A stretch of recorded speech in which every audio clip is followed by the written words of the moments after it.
So I was sim racing with my pals the other day. We talked about what we did over the holidays. I told them that I attended a drunkathon, I donated to a telethon, I listened to Shaka-Con, watched Wrath of Khan, and I also drove a pretend Lamborghini Huracan. And that brought us around to talking about Bathurst. And that's where my story of my friend Larry comes in. You see, Larry didn't take us seriously when I told him the dangers about racing at Bathurst. And as you guessed it, Larry died on the mountain. Last thing Larry told me was, you know what Amy Schumer, James Corden, and the Lamborghini have in common? They'd all be better off without an extra 40 kilos, you know. Well, let's just hope that Larry's story is a cautionary tale for those of us who are going to be racing at Bathurst this week. Let's hope we don't die on the mountain. But if Larry were with us today, he'd say, light him up. It's the last race of the season.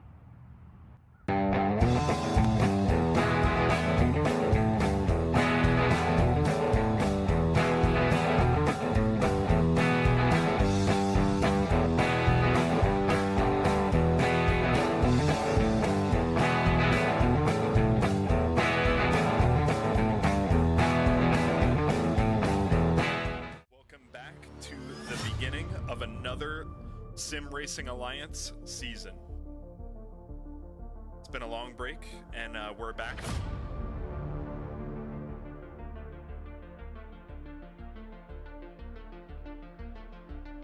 It's been quite a long break, and I think you, me, and everybody involved with tonight's action is super excited to get going. So they got a straight fight the rest of the night. He's going to have to make a move.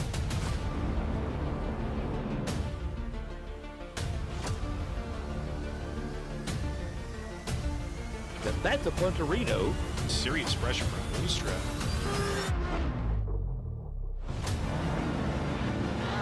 Trying to switch on the inside.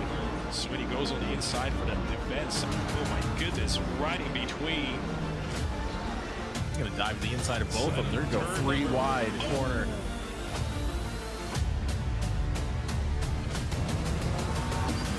And we're off and away for SRA. Welcome everybody to the final round of the Sim Racing Alliance. We're here in Season 9 at Mount Panorama Racing Circuit in New South Wales, Bathurst, Australia.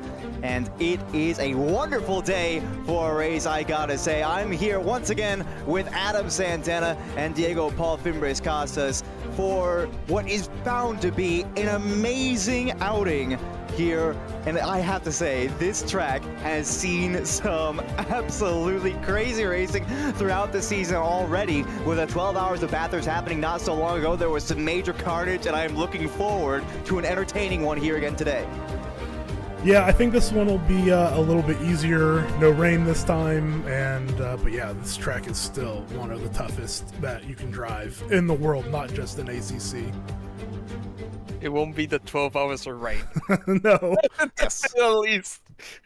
Yeah, so the 12 hours, as I lovingly referred to it as the 12 hours of Atlantis, it seemed like it was that go around. But of course, taking a look here at our track map, 23 turns in total, of course, due most to the complicated sector 2 you can see on your map here on the uphill and the downhill. Really one of the hardest sections of track, all the way from the cutting there at turn 3 to Forest Elbow at turn 18. So look for a lot of action happening through there. A lot of potential time to be saved, but a lot of potential time to be lost. And of course, we do have the racers in the server now. So we're going to go ahead and switch on over to our standings so we can take a look at how things are shaping up as we get into the final leg of the season. And it is Mike Gino, to I think nobody's surprise, who is standing out in front right now. 565 points, but not in the clear yet. Jess Osborne and Selena Boonstra are very close behind.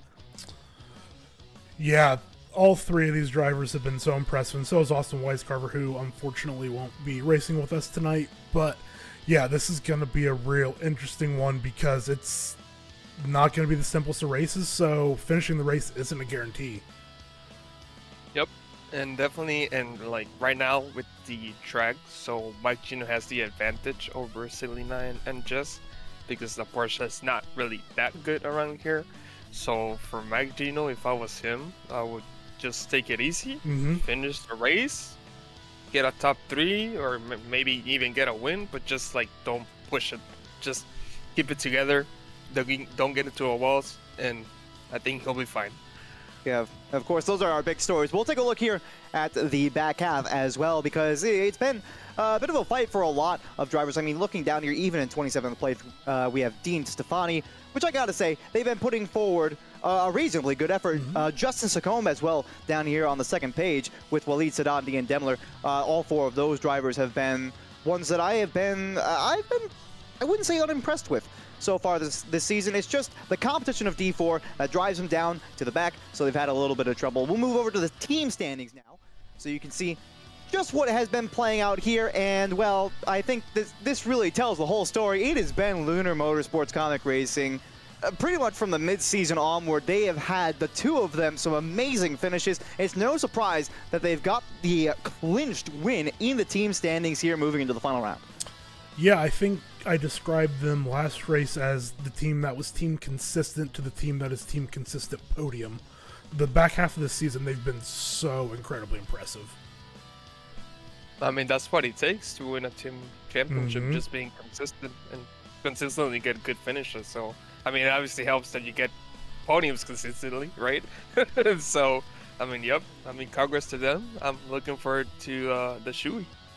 Yeah, of course, talking about their 2 racers on that team being P2 and P3 in the driver's standings right about now, and looking poised to finish in those spots, if not advance into P1. Of course, there is a little bit of threat from behind, but that's a story for a different time. It looks like qualifying is preparing to get underway here, but I mean, just looking at these team standings, I think it's also worth noting, you know, Lorenzo Fisher Motorsport put in a solid effort as well. The Ghost Rider Racing Mercenaries, of course, I think Mike Gino has been the primary contributor there. Matt Harrell had a little bit of an absence in the midseason, and on return did have a couple of struggles from the backfield. So it's not necessarily surprising that they kind of fell down the order a little bit, but still top 3 in those standings and a potential driver's champion on their team. So you can't be particularly mad at that. Yeah, and one thing that we didn't mention on the driver's standing page, we have Christian Lorenzo, who is in P1 in the Silver Championship, followed closely behind by someone else. I cannot remember who that was now. I think it was Jack Sullivan, I believe, is not too far behind Christian Lorenzo. So we do have a fight for the Silver Championship as well. It is Jack Sullivan, yep. Jack Sullivan, who took the win at Laguna Seca last week, or 2 weeks ago, I should say. Felt like last week. It did. It did. Oh man, well, I mean, Laguna Seca was a bit of an event as well. Yeah. Already get underway. I think drivers are starting to leave the pit lane here for qualifying. Eyes are going to be on me for Christian Lorenzo, of course, and Jack Sullivan, who I believe Jack Sullivan did have a reasonably solid qualifying, but saw some movement forward in the field during the race, and I'm looking back on it. Yes, it was a P3 qualification, top of the silver drivers, and ended up in first place due to some mishaps between pole sitter Austin Whitescarver and the barrier, and Mike Gino getting a bit of a drive-through penalty. So the stars may have aligned for him that race, but he sure pulled it home. Yeah, and I mean, that's just racing sometimes. You don't always have to be the fastest to win, and he proved that 2 weeks ago, and I mean, he still put an incredibly impressive drive in.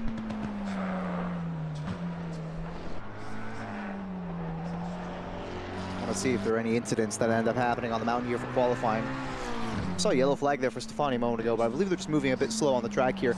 I mean, talking about the drivers that we actually have out here on the field, I noticed that Stefani in the Lamborghini was putting on some reasonably solid times on the hot lap leaderboard, so I wouldn't be surprised if they have a bit of a standout qualifying by their own standards here. But like I said, Lorenzo and Sullivan going to be the primary story for me.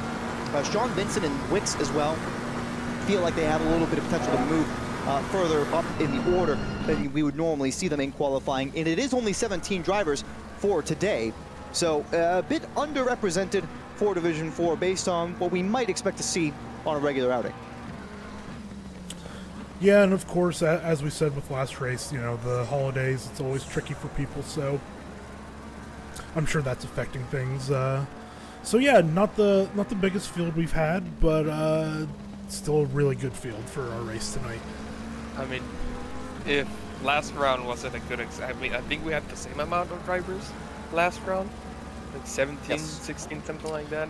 So I mean, like, it can definitely provide some entertainment with 17 people. So I mean, it would be nice if we had more people racing, but at the end of the day, it's about the quality. So I mean, we're already seeing that these D4 drivers can provide, so it's gonna be interesting to see. Yeah, very well said. As well. I do have Sullivan on board on my end. I'll pop that up then. First time here through the through all of the three parks here at the top of the mountain, beginning the descent in towards Skyline.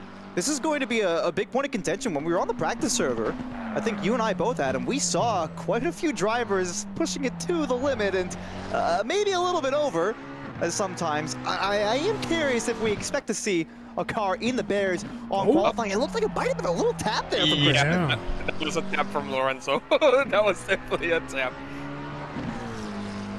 Yeah, I think that's a no harm, no foul one, though. Yeah, I think, because sometimes even though you tap the wall like that, you don't get damage, so I think it may be the case. Down towards the chase. Going to be the first valve lap on the board. Therefore, Christian Lorenzo keeps it nice and tight. He's going to try and get on the power as early as possible.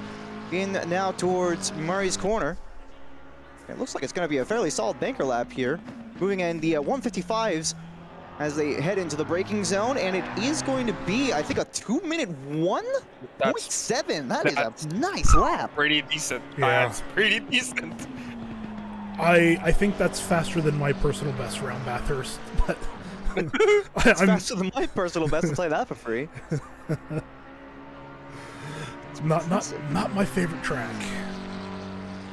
Stefani had a bit of some sort of a failure there, I think, hardware or otherwise. Yeah. But return to the pits just on the back straight there, heading down towards the chase, and then just pull off the side of the road. And that looks like someone else who just came out of the pits in the picture-in-picture. I'm not sure who that was. Oh, maybe that was Stefani. Vincent just about to finish their first qualifying lap by the look of it, and it will tack up to a 2:04.6, so lots of room to move forward there.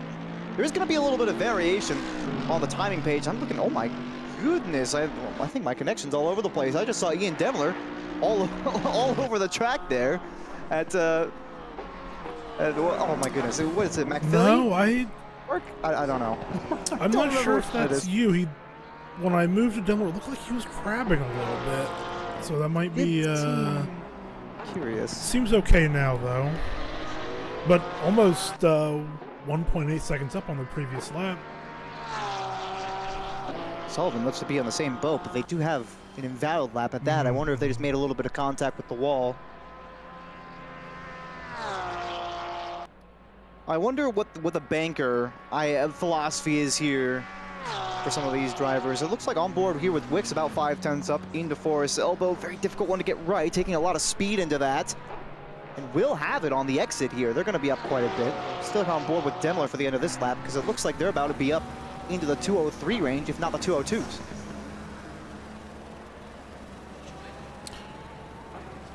Yeah.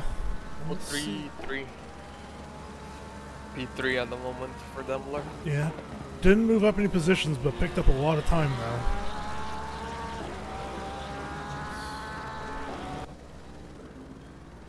There's not many positions to be gained in the Yeah. the silver qualifying at the very least. But Wicks right now into Murray's corner on the PIP, up about 8/10, almost 9 as they cross the line, and that will be good enough for P2 right now. 2 minutes 2.6. Wow, that's a very respectable time. I think Lorenzo putting in that 2:01.7 right off the bat kind of skewed everything. I think as this qualifying goes on, the drivers will start getting their rhythm, and I think we'll start seeing some fast laps here on this lap or the next lap. Yeah, I'm seeing a lot of green on my race control right about now. Flo is up 6/10 on their lap right about now. I'm on board with Dean Stefani in the background, who's actually just behind the 337 Mercedes that we're on board with right about now. So it should be two ideally solid improvements on lap times coming in back to back, as long as they can keep it clean here through the uphill and beginning the downhill towards the skyline. Do you know what the rest of D4 doesn't want to hear? Christian Lorenzo is 3/10 up, almost 4/10 up. She's really going fast. He's really going for it. Yeah, he was really going for it. I think that's gonna well, it's gonna be the end of that story. Sullivan's up 1.3. I'll be on board with that as well. So the interesting thing about the McLaren right now, so Lorenzo currently holds the fastest sector 1 and sector 2, but Flo in the Merc, he currently holds the fastest sector 3, and that's by 2/10. So that's how superior the Merc is in the last sector. So I think that's gonna be a factor in the race for sure. Yeah, Lorenzo to a 2:01.465. I mean, that's gonna be fighting for pole in this race. That's incredible. Definitely. Sullivan crosses the line and improvement to a 2:04.2. It's not exactly what they're looking for, though. Wicks is 5/10 up, 5.5 up. Not going to pick up positions, but again, with a lot of time, so that could make the difference after the gold drivers qualify.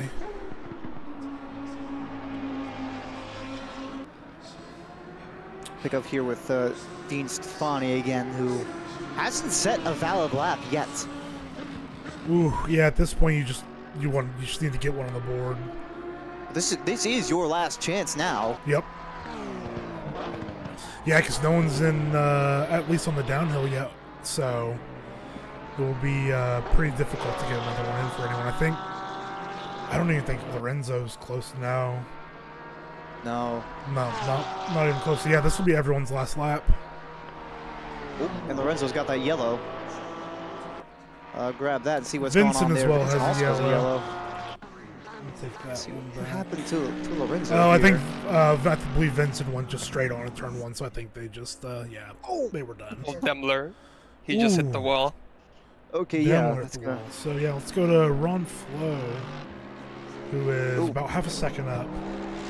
The yellow there for Wicks just pulls off to one of the Marshall posts there on the uphill, and they're out. Demler's on an invalid lap. Yep. Oh, Sullivan's about 8/10 up, and Stefani is on a clean lap so far.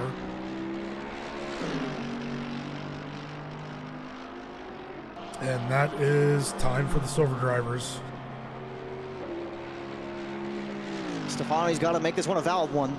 Still some corners to go for them. Sullivan's looking at a pretty solid lap here so far. Ooh, took a lot of curb there on the inside. Didn't lose much time though. I think it was all because of the exit on the previous lap. I think they just got a little bit over eager on that exit curve. That's a beautiful apex there, getting a good lot of speed, and that's a 10th gain in the last corner. Yeah, got 2 positions. Check back in with Ron Flo, who picks up a lot of time. A lot of time. Oh, so close to Wicks. They are 4 100ths off of each other. Wow.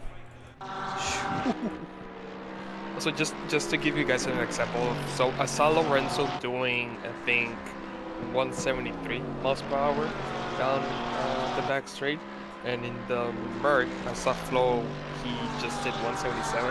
That's a huge difference. It's quite the difference. You use mile per hour, Zigo. I use K. But the funny thing is, on the HUD, I have NPH. Ah. Yeah, but I do use KPH normally, just in general. Gotcha. Yeah. So why do you have the difference then? I don't know.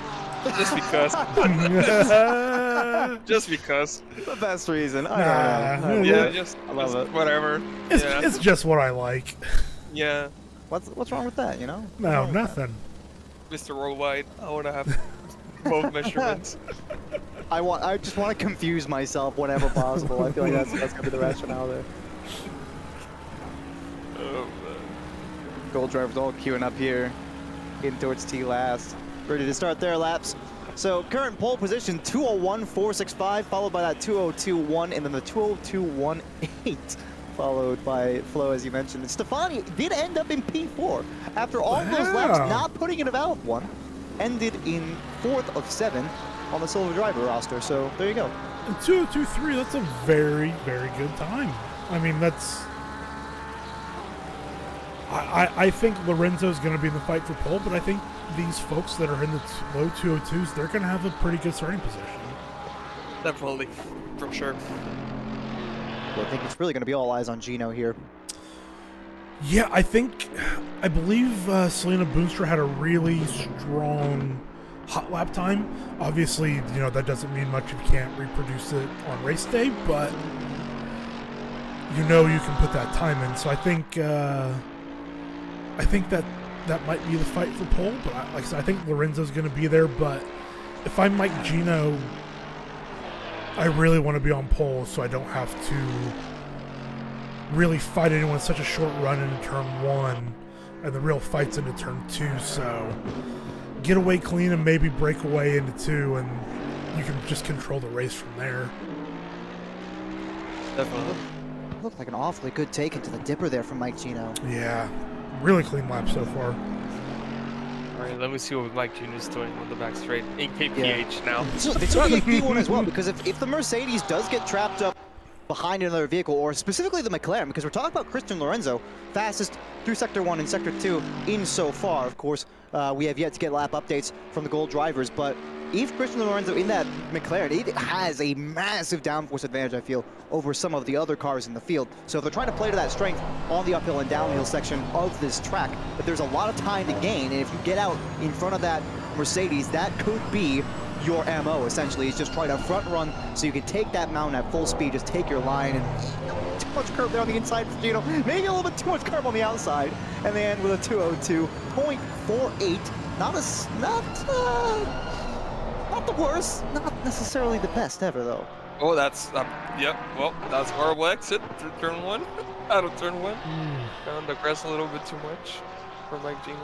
Yeah, what was Lorenzo's banker? It was a 201.7, so... Yeah, so Lorenzo's got some... just a full second up right now on Gino. Just about a second up on Boonstra, who just did a 202.4. Oh my goodness, Maxwell up with a 202 flat. Challenging in the Ferrari. That's a good banker. You know what? I think the Ferrari is a sleeper around here because, I mean, I know I had my reservations about it, but around here with the stability that it has, I mean, it's definitely a sleeper car around here. Yeah, it's a little weak in the top end, but I think it really makes up for it in Sector 2. I think it, without looking at the sector times, yeah, almost, well, no. Maxwell was almost a second off of Lorenzo's Sector 2 time, and to be 0.6 off, so maybe running a very low wing. Yeah, I think he definitely may be running a low wing setup because he has the fastest sector 3 at the moment with a 26.8. So, yep, I think we nailed that. And that might be necessary for the Ferrari to do that, to not be a sitting duck on the straights. yeah, to have a chance. So, that's sector 3 right now. Maxwell, to me, it shows a 38.6 behind Lorenzo's 38.5. Oh. Yeah, you're Am I right. getting that wrong? No, you're right. Oh. But it's still only a 10th off, but being almost a second off in sector 2. So yeah, no, you're right, Loren. My yeah, God, it's Bush's not improving by a lot. It's not for me. It's not showing a purple sector for anyone in sector 3, but the best I see is Lorenzo's. Yeah, for me, it does say that Maxwell has a 20. Oh no, it's still that. Oh, Selena P2. Okay. Ooh. Yeah, but still 0.6 off. I mean, I think Lorenzo maybe just completely hooked one up, and that's the marker, and no one's gonna touch it. I mean, let's not speak too hastily. There's still 2 more qualifying laps to go for anybody who's in sector 1 right about now, and well, pretty much everybody on track, I suppose that means. But Matt Harold is already about 10th up out of Team 1 and just set another 202 flat. Oh, and yeah, Matt Harold shot up to P2. But still 0.6 off, or just under 0.6 off. Gino, 0.3 up, but a second off, so would still be around P6. It's much closer qualifying than I was anticipating, if I'm being quite honest. Harold just screwed over his lap, sadly. Oh, yep. Yeah, looks like some drivers having a little bit of trouble there through the turn 3 and 4 complex. Can't blame them for that. It can be very challenging to find the right mix of carrying the speed and getting on the power early while still hugging close to that apex. There's a lot of time to be saved there if you get it absolutely right, but it's also a massive liability.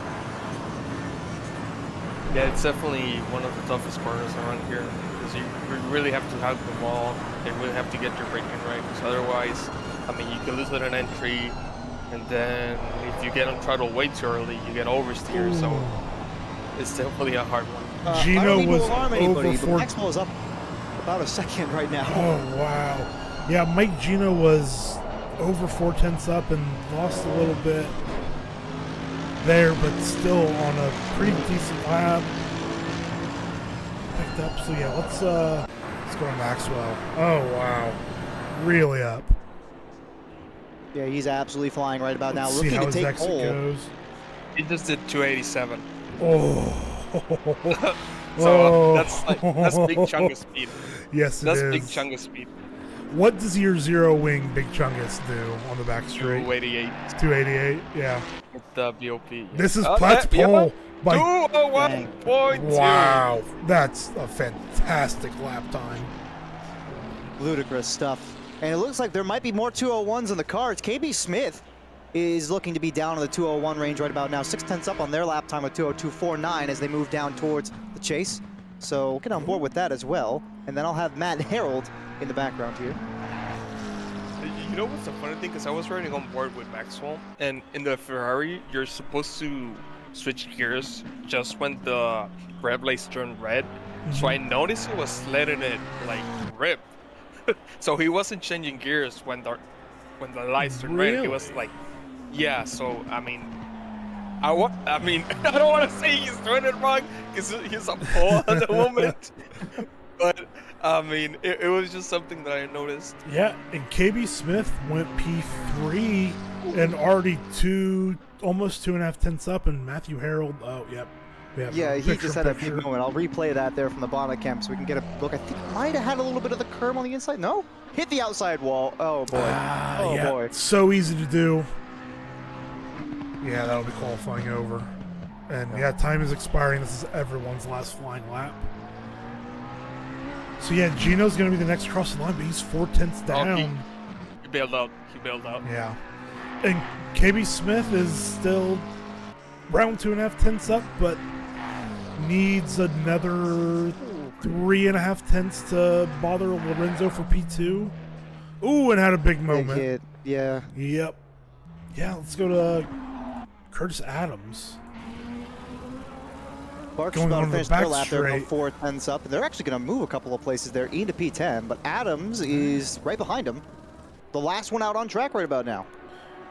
4/10 up, and this would be 3 positions if they don't gain any more.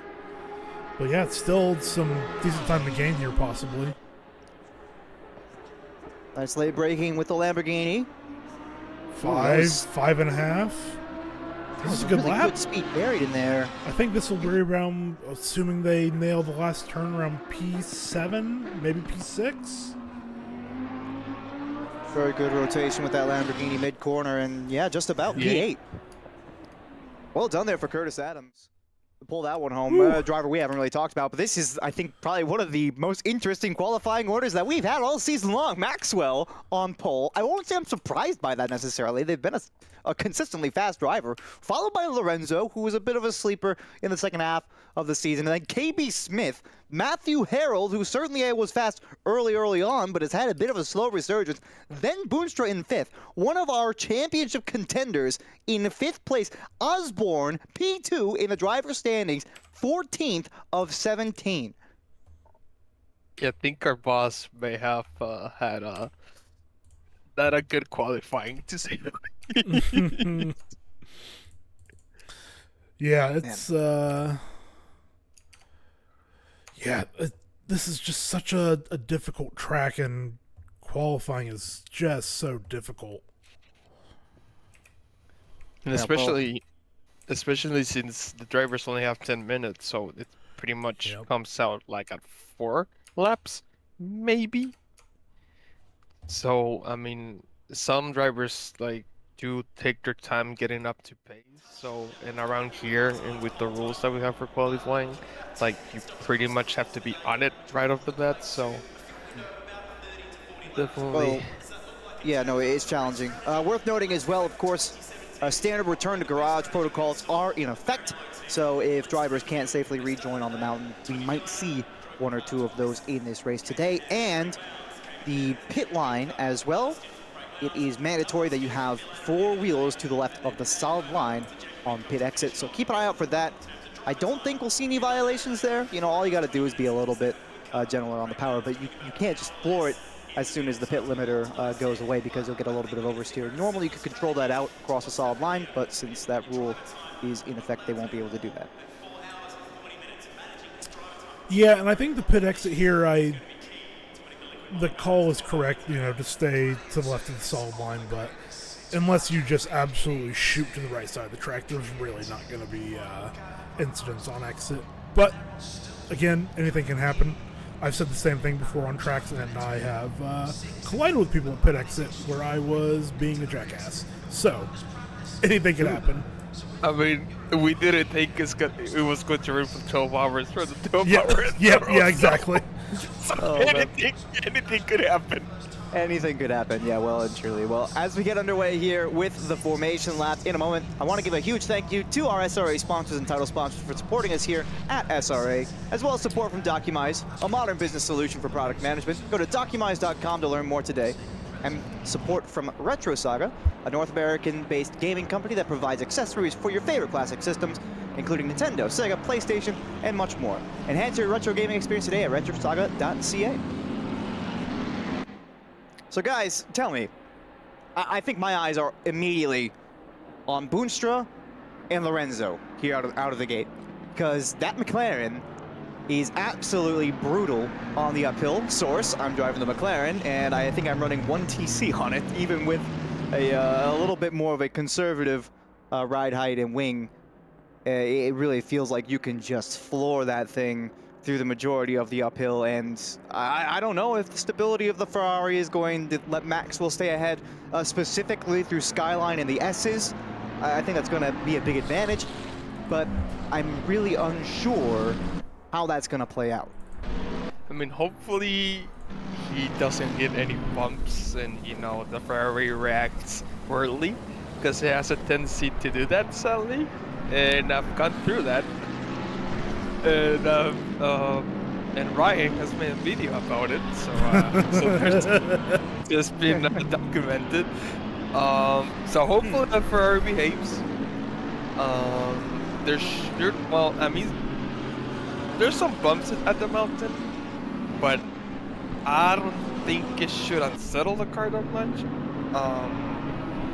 But yeah, definitely. Besides that, I mean, the Ferrari, if he just, because the thing is, with the speed that he has, so the speed that Maxwell has in Sector 3, like, I don't see the point in him, like, really pushing at the mountain. It's just a matter of keeping it off the wall, because at the end of the day, you can't really overtake at the mountain.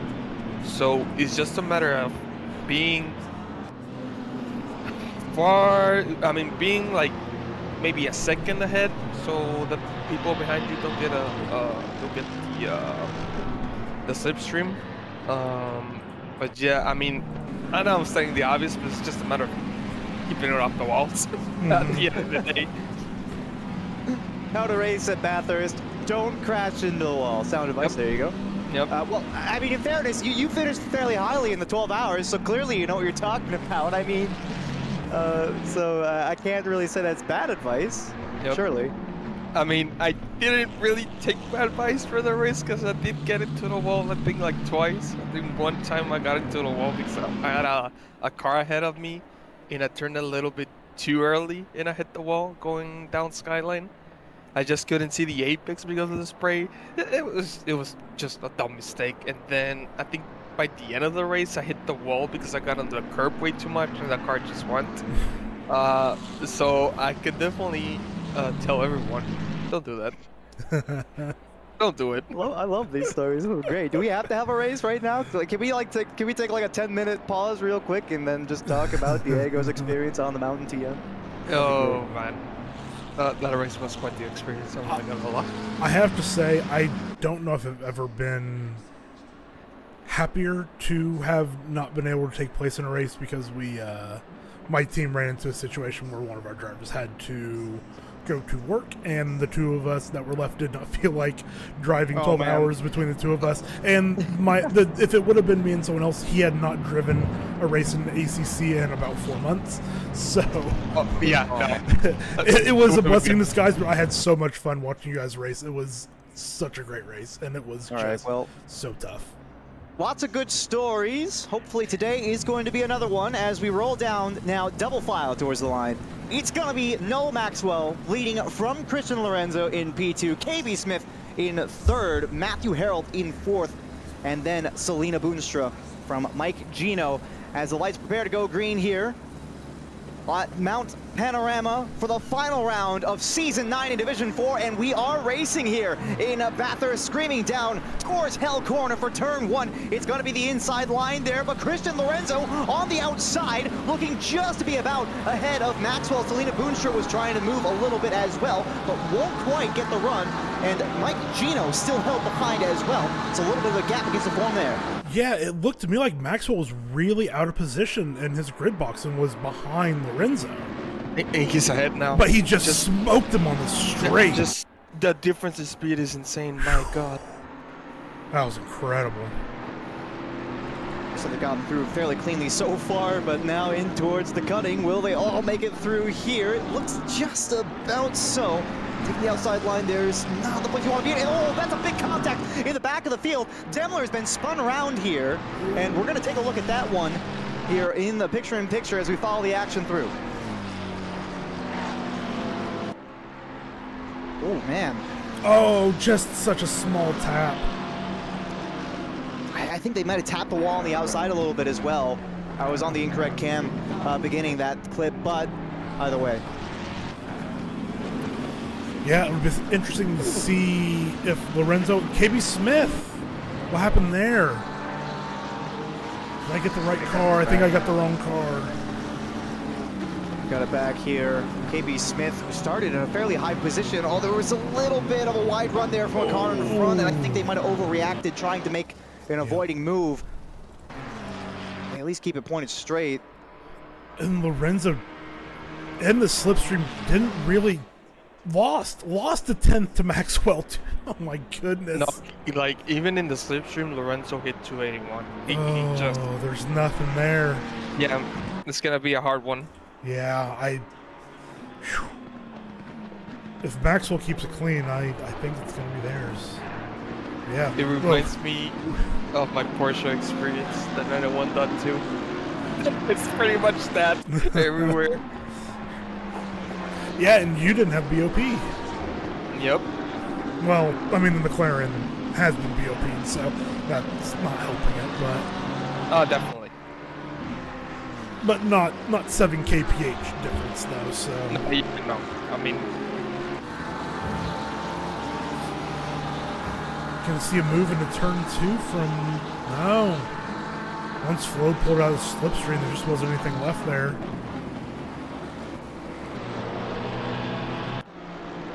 That was a bit eventful, though, for lap 1. I mean, taking a look at our race story so far, we got 3 places gained for Scott Fisher and Jess Osborne.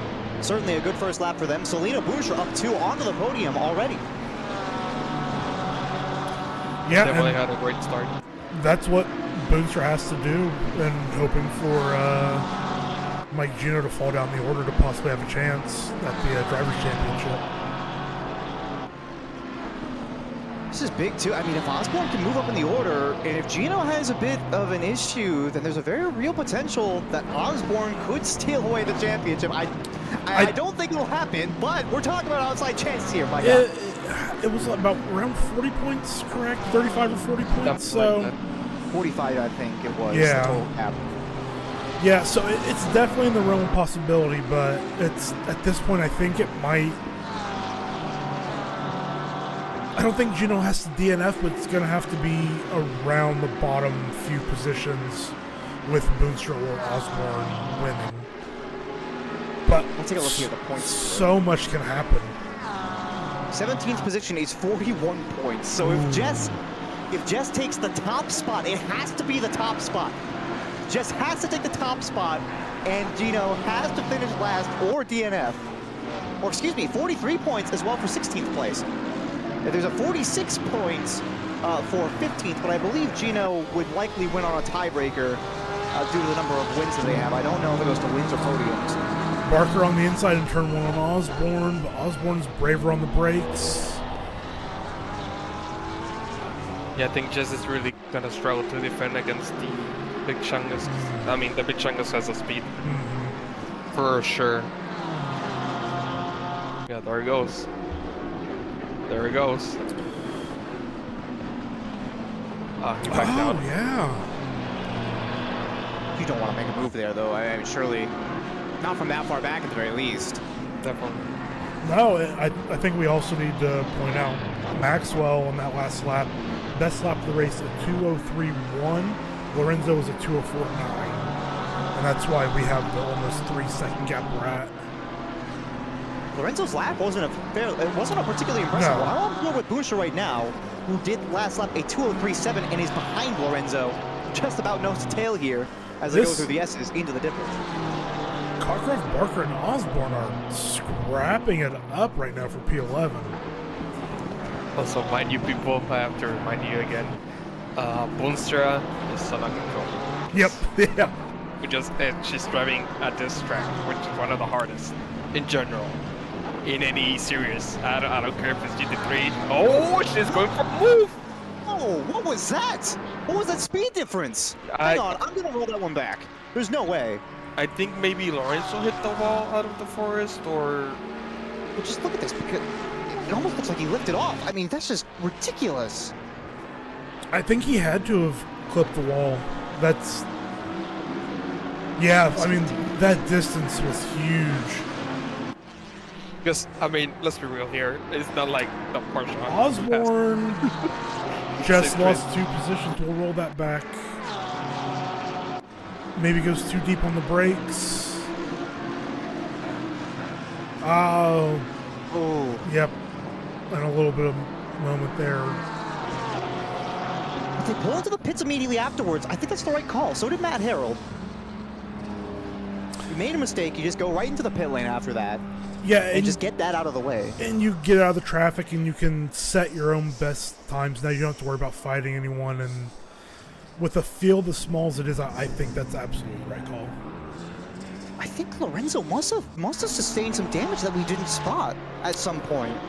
because their last lap, again, was a 2:04.8. They got absolutely gapped by Selena, which, you know, she's a great driver and all, but you do not gain that much time in a single straight. Much less, I mean, through the chase, it's a 1.4 second gap. Selena was behind about a half a lap ago. Yeah, I think we need to see what Lorenzo's lap is here. I think we, unless anything happens, we can stay on board. Yeah, if it's bit of a yellow. If it stays clean the rest of the way, I would imagine we see a lap in the 203s, but maybe there is damage. I'm gonna ride on board with Lorenzo, see if he has any damage. See what his speed is like at the end of the back straight. I just saw the picture-in-picture. Barker had a bit of a moment there. The first of the three parks hit the wall, but managed to keep it pointing straight. Did lose a couple of positions, though. But on a track where you don't really have a minor accident on Mount Panorama, that's got to be a blessing in disguise. You don't know, I think he definitely has some damage. He just hit 278. I think he was doing 281.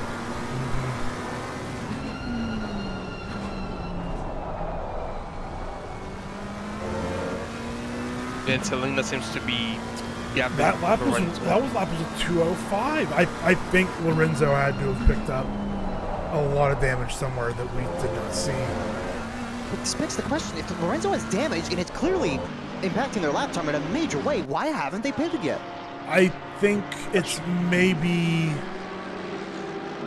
you don't want to pit early in case you take more damage later. I just don't see that paying off. I mean, if you're losing a second or two a lap to the rest of the field, I don't know. Yeah, but just get it out the way. But Lorenzo could be thinking championship here and just thinking, I just need to finish ahead of Jack Sullivan, who is not necessarily challenging them too heavily right about now. No. So I think that could be the calculus that's going on here. Talking about getting damaged there, and Wicks just hit the wall. Yeah, I saw that. Yeah, and Flo and Stefani are right on him.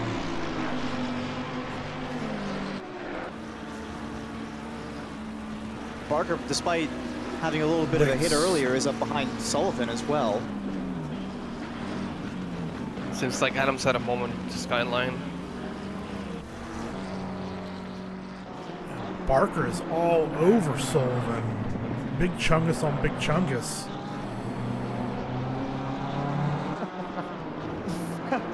Chungus and Chungus violence.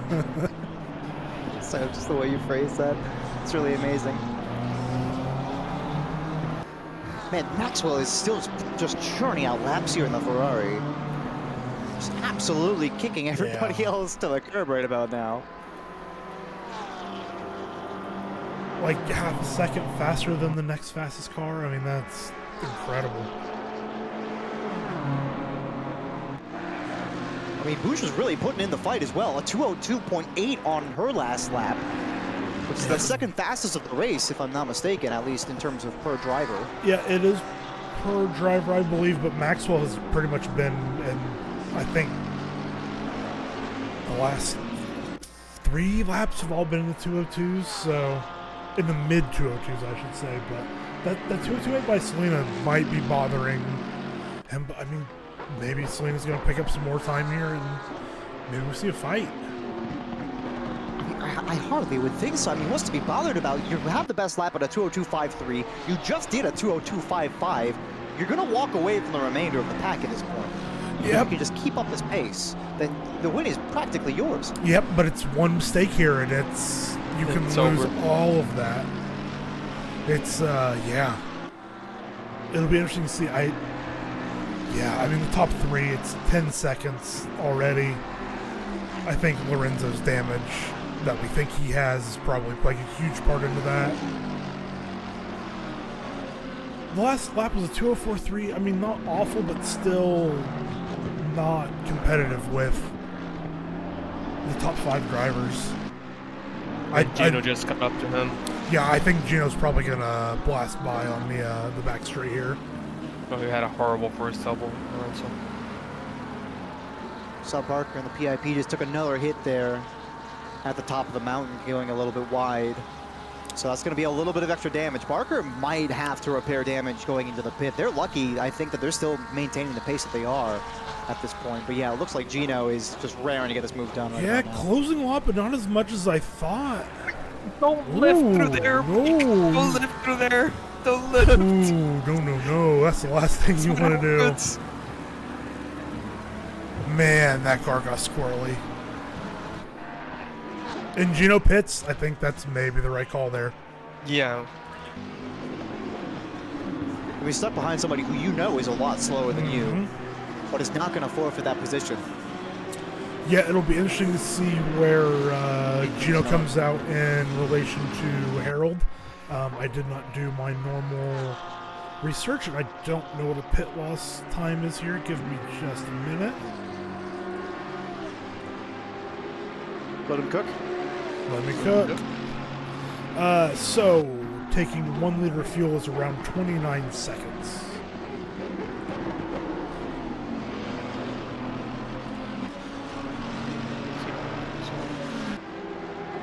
Come on ahead off. Matthew Harold. Yep, came out pretty decently ahead there. That's very important for Gino. I'm going to be honest with you guys here.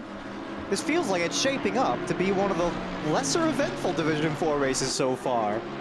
Surely something's got to shake up here before too long. I mean, we've got a couple of gaps that are starting to come down a little bit, but, you know, pretty nominal in terms of fights that we're seeing.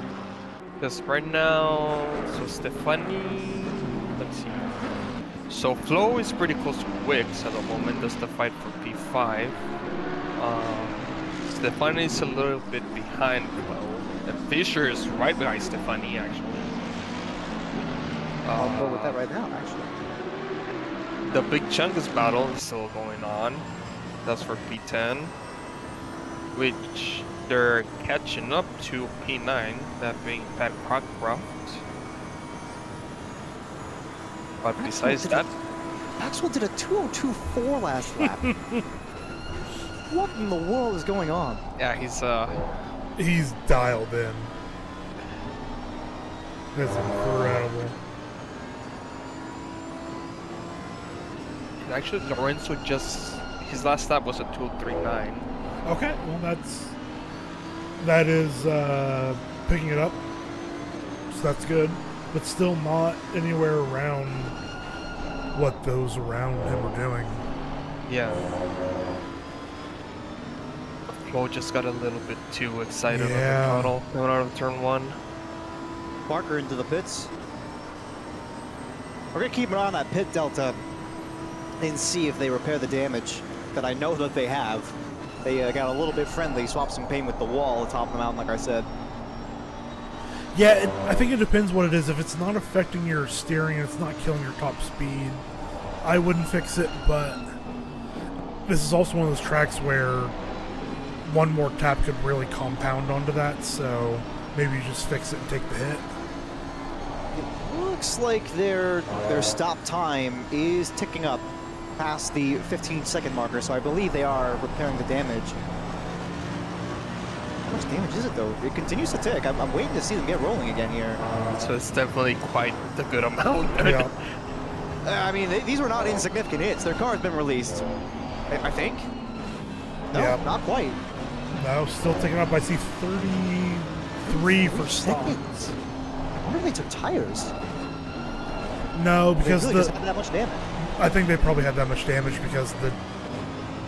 Yeah, you wouldn't take tires unless it was by accident pitting this early. The only way you would take tires is if you have fuel and then stop at the halfway mark and fuel and tires. But again, it could have been an accident. You surely... Because you surely wouldn't. I mean, I accidentally took tires last race and I pitted on lap 2. So I quit the race because there was no point. Oh no. That was one to forget. But my teammate, the coach, Michael Jeffries, I hope you're watching, absolutely dominated D2 last week or 2 weeks ago. Ron Flo is... Oh, that's good. That's good for Flo. Surely gonna try to make this move happen. Up the inside, gonna try... No, actually. Focuses on a good exit, though. That Lamborghini's so good on the brakes. I mean, yeah. I think that was the right call. Much closer than last lap where Flo made a mistake out of 1. So maybe they can get the pass done in 2, but no, Wicks is going to take the inside. Yeah, you cannot pass around the outside here. He's just up right now. Just a matter of being close enough after the mountains, you could get a good run going up. Oh, a big spin by Lorenzo there. Oh my goodness. Uh-oh. Ooh. Had a huge moment. I'm going to get that on the replay. Oh, Thunder just had a big moment as well. I'll take that on the picture-in-picture. Man, that was a big drift. Oh, kept that one under control there. I'm on with Demler. We'll see what's happened here. He's just stopped into the cutting right now. Oh, that doesn't look good. Oh, no. Oh, that's huge. Yep. That looks like it might just terminal. Even. He just left the server, actually. Yeah, that's a race ender. Man. Sullivan. He got a moment. Did the Skyline, but he's good. Now we have a big train forming up behind Lorenzo. We have Wicks, Flo, Stefani, and Fisher all queuing up. That's just brutal for Demler. Yeah. That's what happens to the Porsche though, especially at Skyline. I mean, weight transfer. If you're not careful about how you take Skyline, and if you just get your braking wrong a little bit into that corner, it's already going to be a little bit unsettled. Then you try to go through the apex and the S's, and it kind of gets out of shape. And then you're in the Porsche on top of that. There's no way you're going to recover that easily. Yep, it's definitely, as you said, Andrew, I mean, the Porsche makes it even worse because all the weight is at the rear. So you really have to be really precise about it. And once that car goes, it's gone. There's no saving it. Yeah, I'm fairly certain in a real race, you'd be done.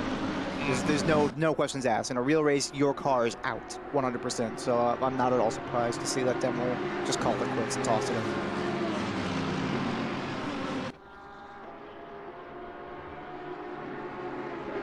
Oh boy, well, that's pretty grim. A pretty grim development, to say the least. But, I mean, looking down the order, talked about the Jess Osborne story, potential to take the win in this race, but has not been running some amazing lap times. 2:04.5 as their best lap, 2:05.2 on their last. Maxwell continues to run very, very quickly. A 2:03.1, slowing down a little bit, and Boonstra did actually gain 0.3 back on the last lap, but it's still a 6-second gap, so I'm sure there's not a whole lot of concern just yet, but it might be a little ticking feeling in the back of the race leader's mind yet. No, I've just been perusing some of our stats that we have, and Maxwell, who we know has not had a toe into the speed trap on the back straight once this race.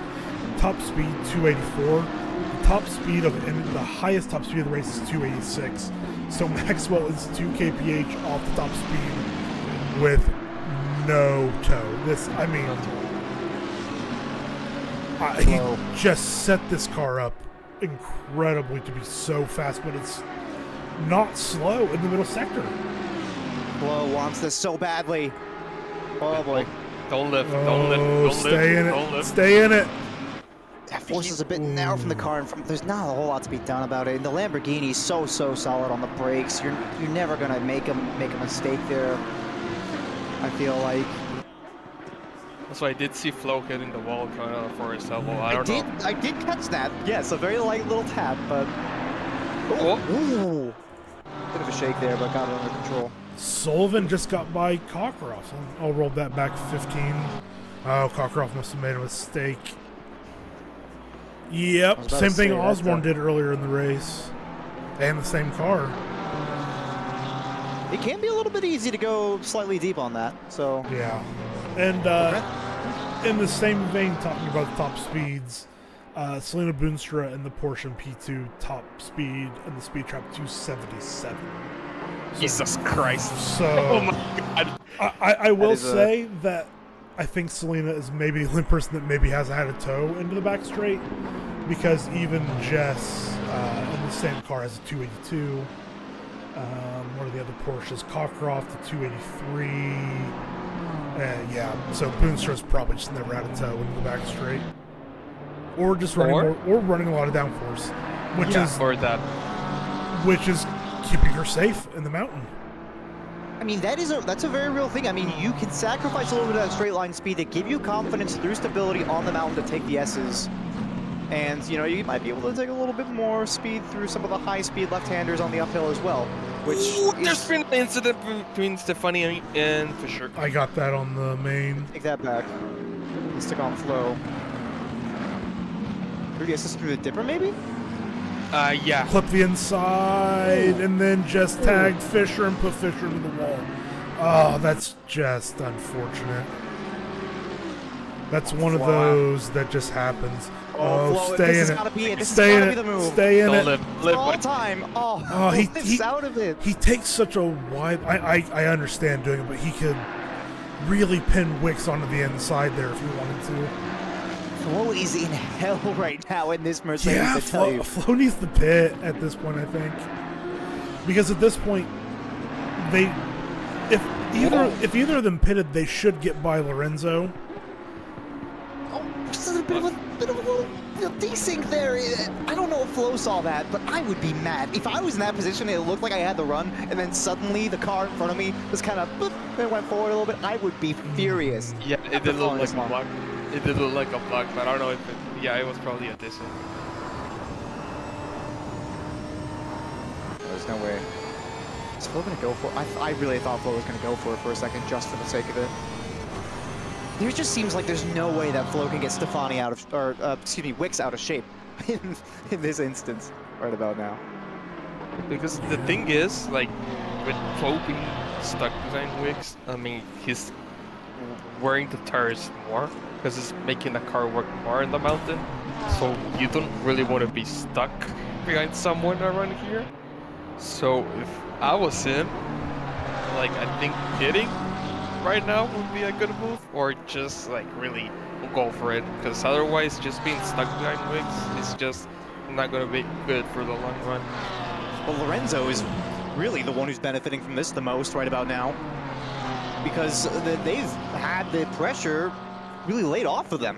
Yeah, absolutely. I mean, there was 4 cars within about 2 seconds behind Lorenzo, and now no one's within 1.2. And Lorenzo's closing in on Adams, actually.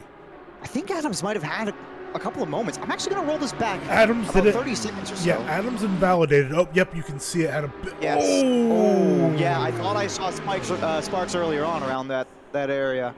No wonder. That's going to be a huge development for Adams. Yeah, because that gap was big, and that gap is now half a second. So I think Adams is going to have to pit here. Nope, stays out. That could be some big aero balance changes for their car, but the Lamborghini, in my experience, even with a little bit of damage, does tend to behave. That bonnet is sticking up. We'll just have to wait and see. I think Adams is going to try and stick it out for now, which I think is the right call. You just got to feel this one out. I don't know. I think Lorenzo and Fisher goes into the pits. See that? We'll see if Lorenzo can get by Adams at some point in this lap. But if Adams could just defend for a little bit, I mean, there is a bit of strategy to this, because if Wicks starts to get up behind, I mean, Lorenzo could come under attack, and then you don't really know where you go from there. But it feels like that Wicks is going to make up a little bit of time here in the uphill, because you might be the slower car, but that just means you're going to hold him up behind, and then Lorenzo's going to come under attack. They can't really do anything in the uphill or the downhill here unless they have an amazing section. Yeah, I think the back straight is going to be what tells the story of how much damage Adams has. Yeah. So I'm riding on board with him at the moment, and the car doesn't seem... Yeah, it doesn't seem too healthy. Yeah, I mean, the front end looks really bad. That was a really big hit. But if we do think Lorenzo also has damage somewhere, then, I mean, who knows? It just might be 2 wounded cars, and the second one's just not able to pass the first one. Yeah, Adams made it through cleanly. Yeah. The gap got bigger. It actually increased the gap here by a decent bit. So say what you will, but like I said, I really feel like this was the correct play call here for Adams, given the circumstances. Gotta get back on Ron Flo. What do you do to get Stefani out of shape, or excuse me, Wicks out of shape? Stefani's getting a lot of credit here today for no particular reason. Yeah, and someone in chat has just brought a good point. We lost someone else. I'm not sure who it was. Harold, you're right. Harold is gone. I wonder why. I didn't see anything. Oh, yeah, he said it in chat. That's him, Yeah, bro, you just DC. Ah, man. It's a bit of a moment there from Flo. I think maybe getting a little bit too familiar with the diffuser there. I'm going to play that one back shortly here into Murray's corner. Yeah, I think they might have had to bail out of that one, just breaking a little bit too late and lost some time.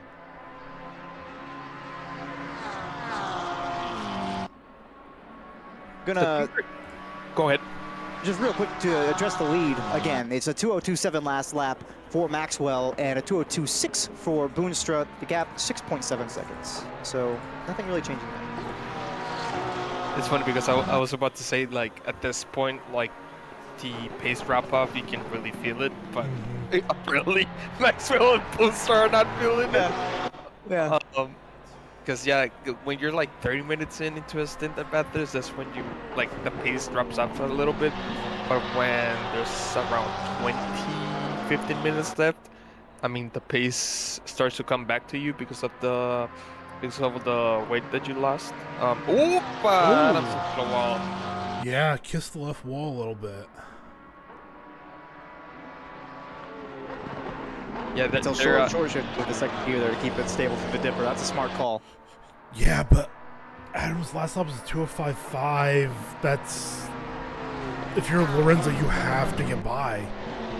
That's just no other option. That or you have to pit. Fisher has got a yellow flag. I'm going to take that. It looks like it was on exit of the cutting here, the turn 3-4 complex.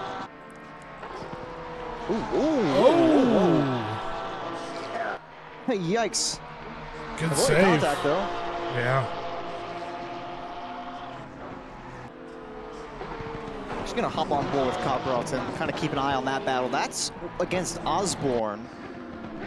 And that is for position in the grand scheme of things. I'm not really sure. That was Wicks with a huge moment in the last corner there in front. Flow says, finally I'm by. I want to see that one again. I have to. Murray's and yeah, that I mean Flo, finally. For Flo, this is just like it has been a long time coming. So guys, Flo. Seems like Mike Gino got into a big incident because it's going to the pits again. Yep, he just went, I'll roll that back 30. Oh, that wasn't far enough. I'm gonna roll it back 60. We need to see that. Oh no, that car is wow. Yeah, that car is in trouble. It's Jesus. I think not even 60 seconds was far enough back. I didn't see a yellow flag. It must have been somewhere on the top of the hill then?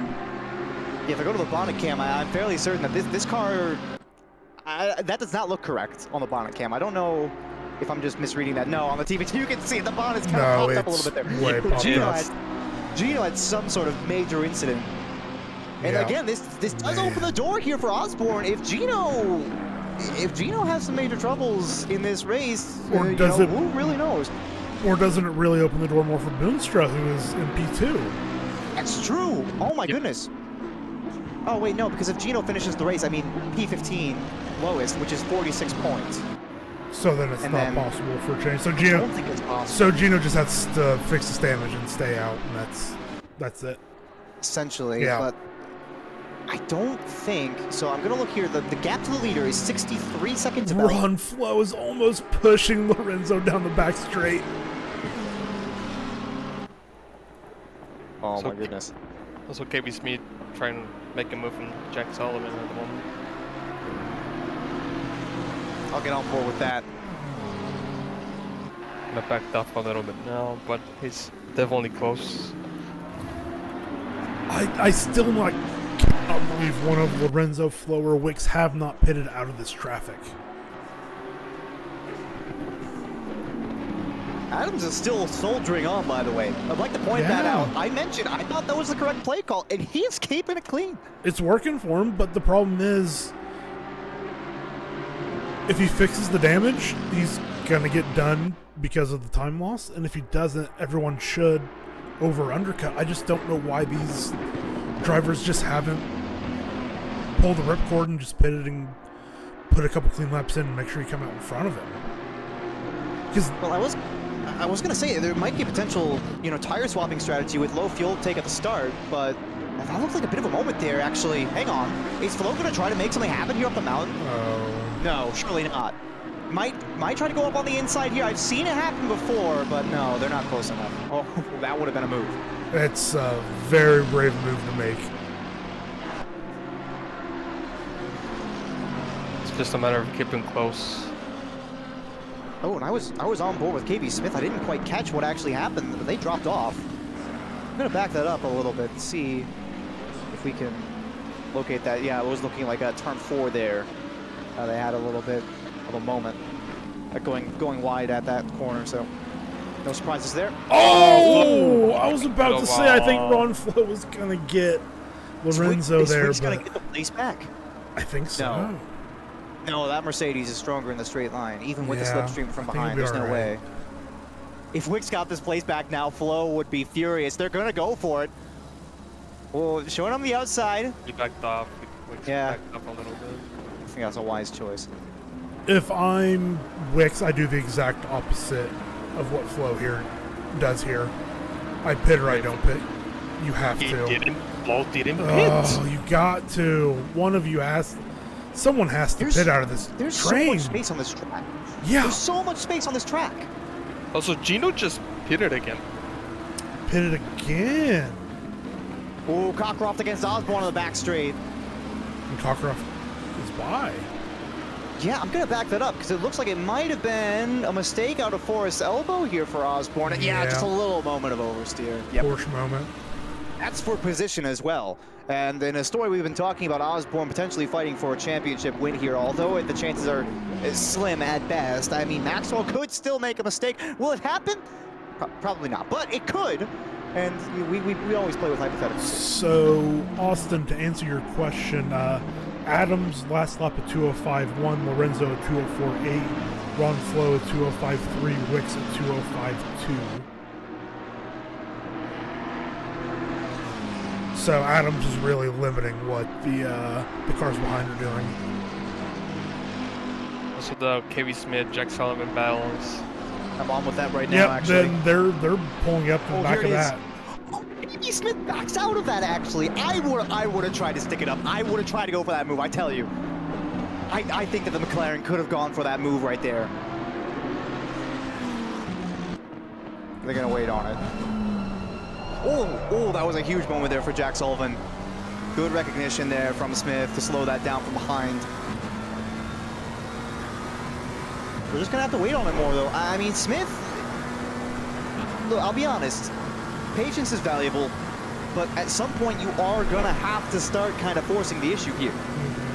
And definitely because, I mean, obviously the big chunk is just the straight line speed advantage, so he has to get creative. He has to get shifty with it, because otherwise, I mean, he's not gonna get past.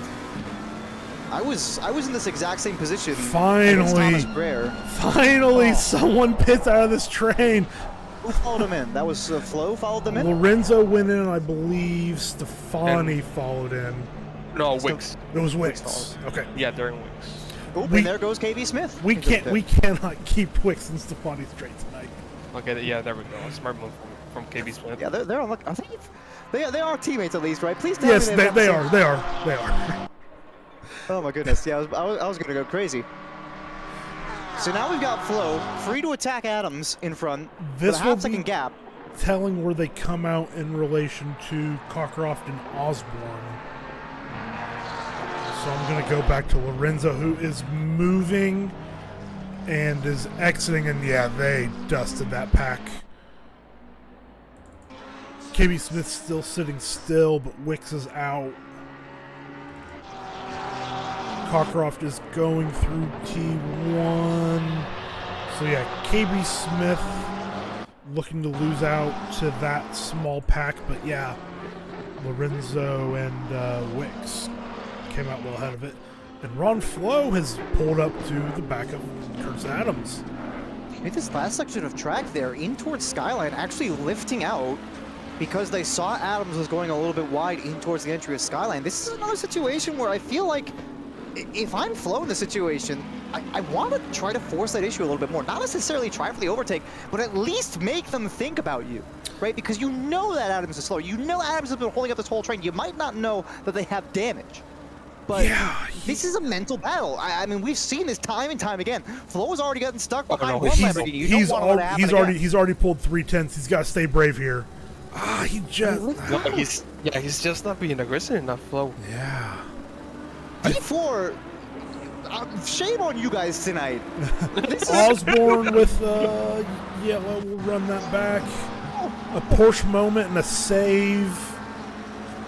Followed by another Porsche moment, maybe? Yeah, there was even more after you went back into the replay. Oh, yep. Good save, though. Jesus.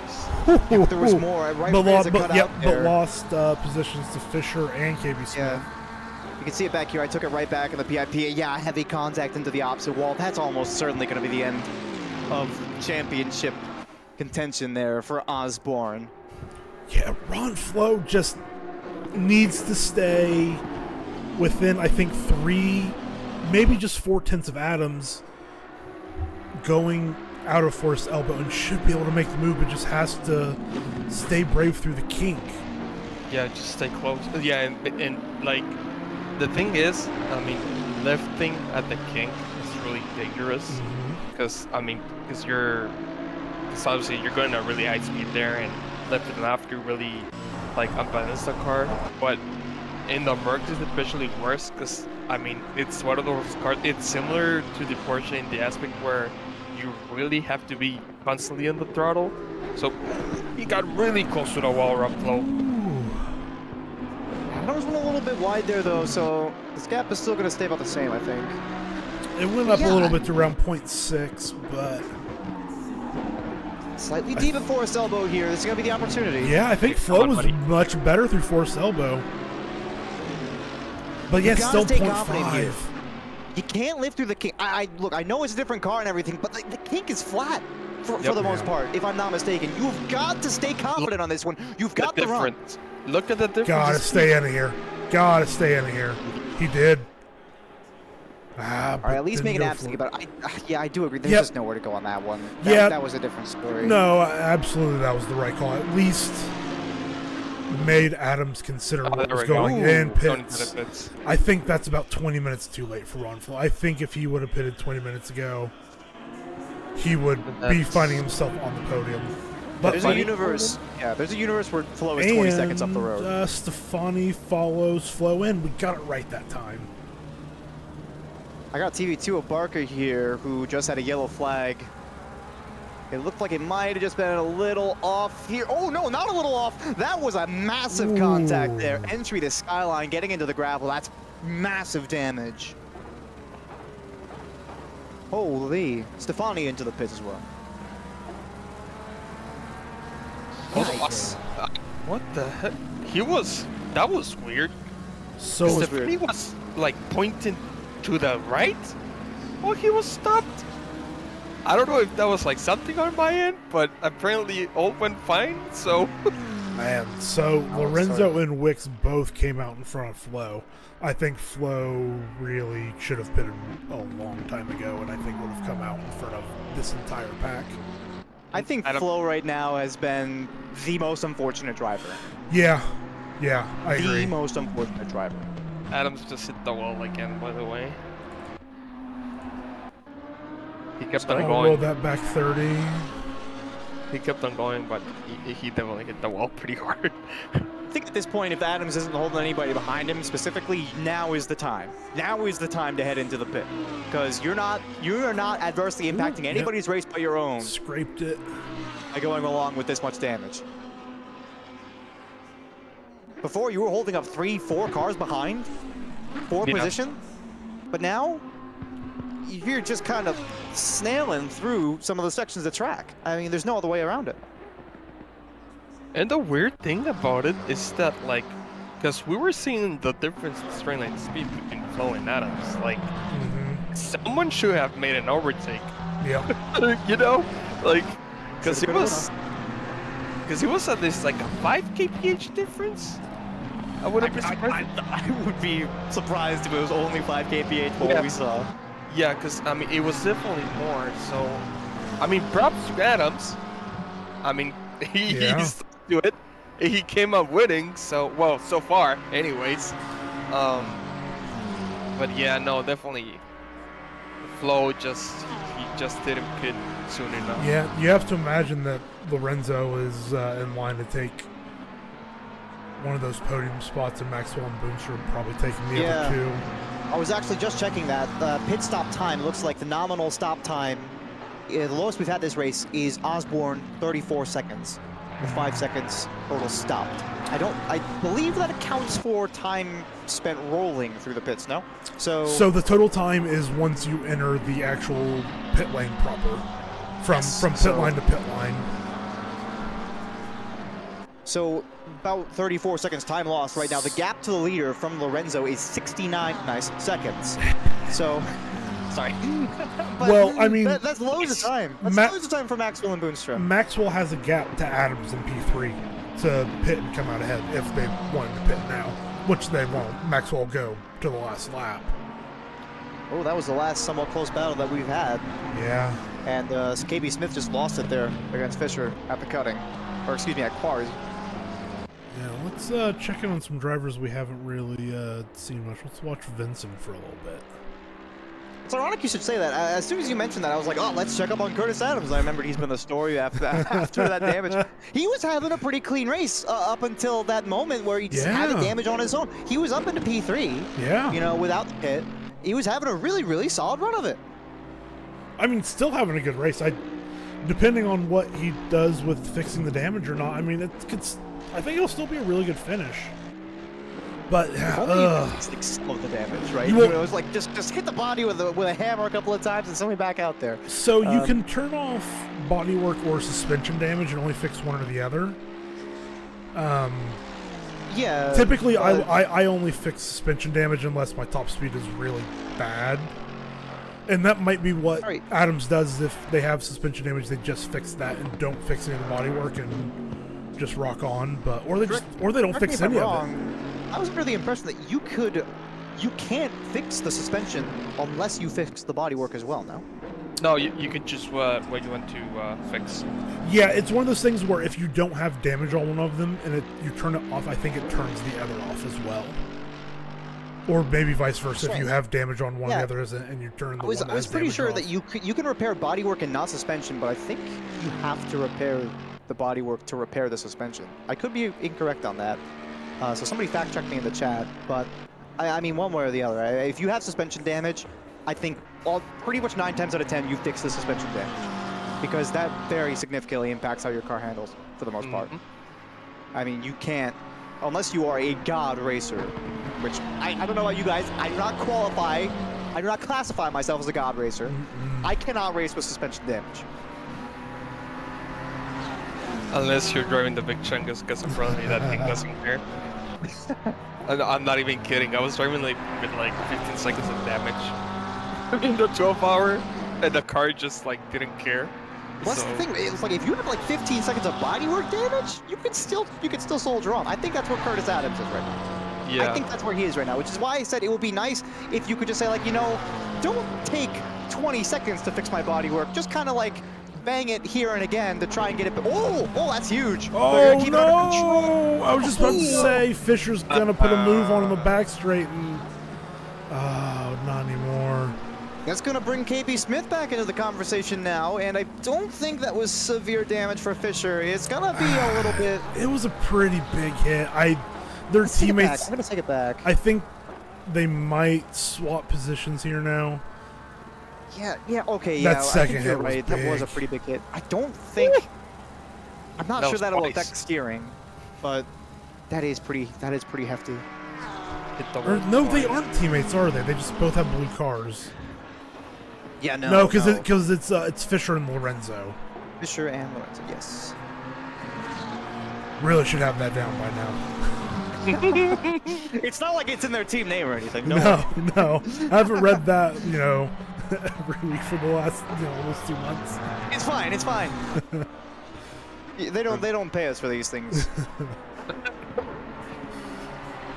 But this should make fairly short work here for KB Smith if they can keep the Oh, pace. yeah.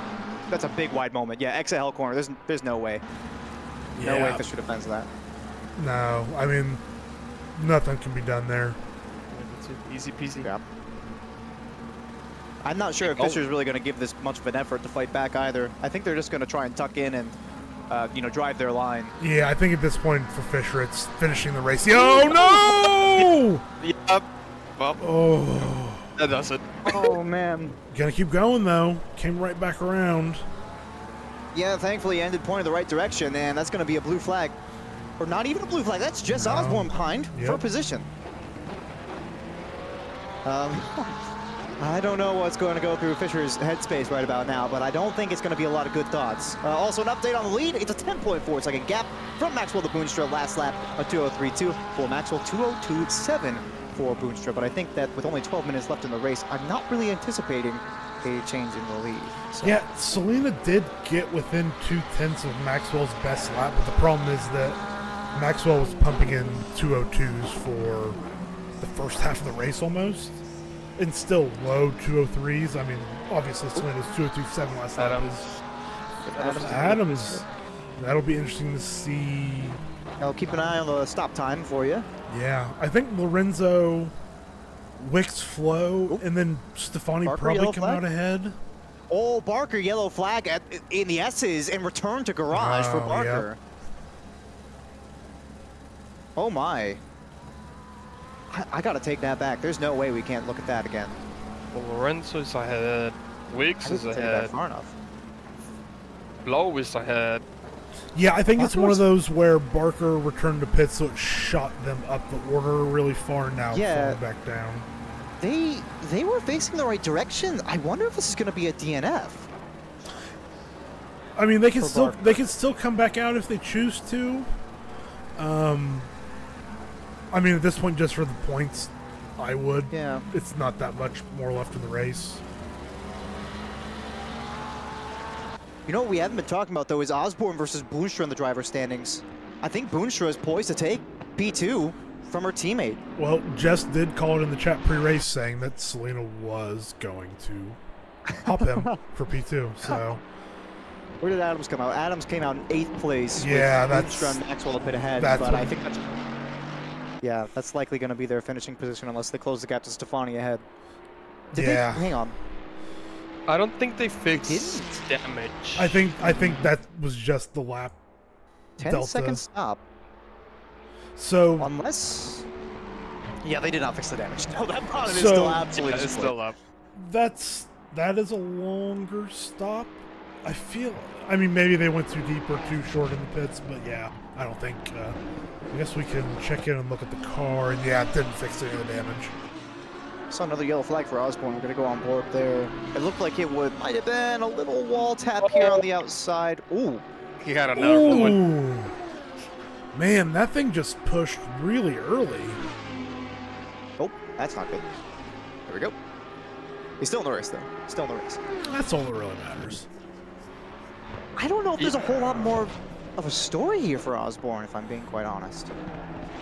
I don't think that car is very too good at the moment because he could barely turn into Forrest elbow. Oh yeah. Oh no. He's that serving is not looking too good. No. Yeah, that bonnet's shaking. I wonder if it's one of those where you maybe just go in, fix the damage, take fresh tires, and maybe go for the fastest lap. Yeah, Osborne right now, looking at the driver's standings, is looking at Adams behind, who they're about, equal in terms of points. Osborne stays out. Yeah. Yeah. I don't know about that. But yeah, I think Osborne isn't worried about their finishing position right about now. Maxwell is pitting. Maxwell is pitting. Oh boy. So that was not Boonstra that just went by, that was a lapped car. Boonstra's going through the last corner now. Cat cover just had a moment. And I don't think he hit the wall. Selena Boonstra takes the lead of the race. Who was that hit the wall, you said? I think Cockcrock had a moment. Well, he had a moment, but I don't think he hit the wall. I'll take it back just to see. Oh, yeah, nope, I see you. I see you. Maxwell with a 9-second stop. I wonder if maybe fix a little bit of damage. Still, though, that's nominal. I mean, that's the race win pretty much bagged. As long as you keep it clean. These stops just seem, I mean, for the most part, except for Cockcroft with a 5-second stop and Osborne with 5 seconds, it seems like most people fixed a little bit of damage. Do you think there might be a reason for why most people fix damage on this race? I don't know. That's so weird. How does that happen? No. Couldn't think of 1 or 2 or 3 or 4. Or how many corners are there on the downhill? Like 8. I can think about 8 right there. So just died again. He's pointing the wrong way. Wow. Oh He's no! Was way. that Jess? Yeah. I'll roll that. Going back into the access road. Yeah, we'll both run it back here and see what happens. Oh, I had it on the bad cam. Bonk. Yep. Oh yeah. No. Yeah, that car is just trash. He ran. I don't know. If there was a bit more of a busy track, I think the stewards would have something to say about this little maneuver that he pulled going back up into the access road to turn it around. It's all fine. To be honest, I did do that in the 12-hour because it was pretty much like the safest thing I could do. Sorry, wait. How did Cockcroft form up to the back of Sullivan here? Did we miss this? Well, Cockcroft on the back of Sullivan. So Sullivan did a 2:08.7 last lap, so had some sort of moment. And Ron Flo has cruised up to the back of Wicks. There was a slight touch between them. I don't know if there was contact.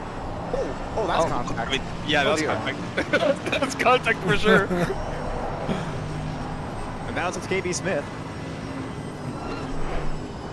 Yeah, not really close enough for anything here. Oh my god, Jess, why are you still going, my man? Jess is a man on a mission. I don't know what the heck that mission is, but he's on a mission. Yeah. It's to not pit again, I think. Austin in chat is doing our jobs for us. He's absolutely right. Sullivan pitted and came out in front of Cockcroft. Yeah. How is it possible that even with 3 of us here in the booth, all with race control, we still managed to miss these things? I think we were too busy. I think we were too busy wrestling Jess. Yeah, I did clock Sullivan pitting, but I obviously did not follow through on watching it. You know, we're not very good at our jobs. Austin is watching Pat's stream, so Austin's cheating. Yeah, that's hardly fair. Come on. Well, this is going to be a whole thing. Cockcroft and KB Smith are right up behind Sullivan in front. This is shaping up to be a little bit of an interesting fight here in the final 5 minutes. Boonstra still not in the pits yet. Looks like it's going to be a fairly solid P3 for her, though. I don't think P2. There's a whole lot of argument about that. P2, excuse me, yes. My mistake. You're fine, but I mean, numbers are hard. They are. Math is difficult. Oh my god, Jess. It's going. Whoa, where have we seen this one before? It's Flo and Wicks. Flo on a Wonder Bread car? No. Come on, Flo. I want to see Flo win this. I want to see Flo win this just because we've seen this story so many times, and when they finally got past Wicks, it was an unforced error of the driver in front. But did stay in front. Well, I mean, obviously up until this point. Until the pits. It was in the pits. Yeah, because Flo got stuck up behind somebody else at that point, I believe, and then... Behind Curtis Adams. Seriously, Flo has just had an abysmal race. Everywhere. Well, P5 right now and P3 in silver. But we also we might be remiss. Yeah, it could have been a lot more. Yeah, but no, right now we have silver drivers in P3, P4, P5, and P6 with Lorenzo, Wicks, Flo, and Stefani. Looney Land, I tell you. All right, come on, buddy. You're close enough. Come on. Do it. Come on. Everything is upside down here in Australia. Do it. I was honestly a little bit surprised that the opener wasn't upside down. Also, if you missed the opening video, for anyone watching, go back and watch that. Andrew Anderson did a phenomenal job. It's so good. I don't think they got the run. No, too far back. If they were a little bit closer, they got the speed advantage. They can go up the inside. That's what we're looking for. 3 minutes and 30 left on. I think we're going to have, well, where is the leader right now? So Boonstra's got a pit. So Maxwell is exiting into turn 5 right now. So I think we'll have 2 more laps. I could be wrong. Yeah, But right now, yeah. Oh. So Maxwell will have another minute left in his lap right about now, and that leaves us with 3:06. Yeah, I think So two more. Jess is still driving. I don't think that's a GT3 car anymore. That's an M2. Hell, I think an M2 would be faster at this point. Pull the BMW M2 out of the garage and put it in that. Throw it around the circuit, see what happens. Yeah, who would have thought that our top two are P1 and P2 in the Drivers' Championship for Division 4 being P14 and P13 right now, out of 15 drivers still left on the grid. What a ridiculous prospect. This has been such a loony race, I tell you. Welcome to Bathurst. Welcome to... And mind you, this was without rain. Yeah, this is a fully dry race. Oh, just head up. Slide over. We got still some scrapping going on here for P8, 9, and 10. Wait, what happened to Flo? Did they drop that? Oh, whatever. Yeah, he lost it. Well, he didn't lose it, but he got some slide overs here. I'm gonna stay on with Flo so we at least have eyes on both the battles. But this one right now. Oh, okay. So Selena is in the pits. All right. Well, and Maxwell comes out easily. Maxwell could still crash. Yeah. I don't think it'll happen. I don't think it'll happen.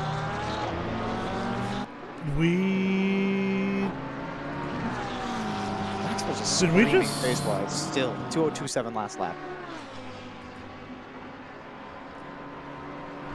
Yeah, Sullivan had to take the access road through the S's, so he lost the 2 positions there.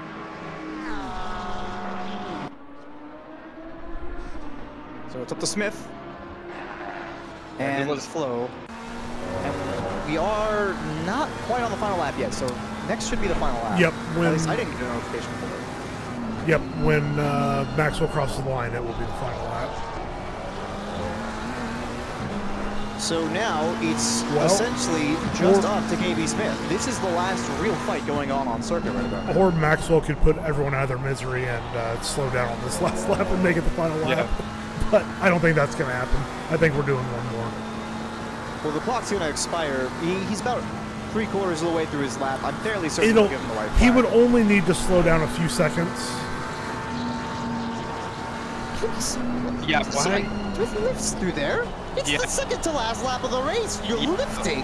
I don't know about that. I gotta go for it. It really has been upside down. We got the championship leaders in the back. Osborne just had another moment, by the way. And a division which has been famously aggressive so far this season has just been dancing around each other on the mountain, just trying not to, just trying not to make passes or anything. Now they have a moment. Oh my God, I don't even know what to believe anymore. And Maxwell did cross the line. This will be the final lap of the race. Oh, I think Boonstra had a moment.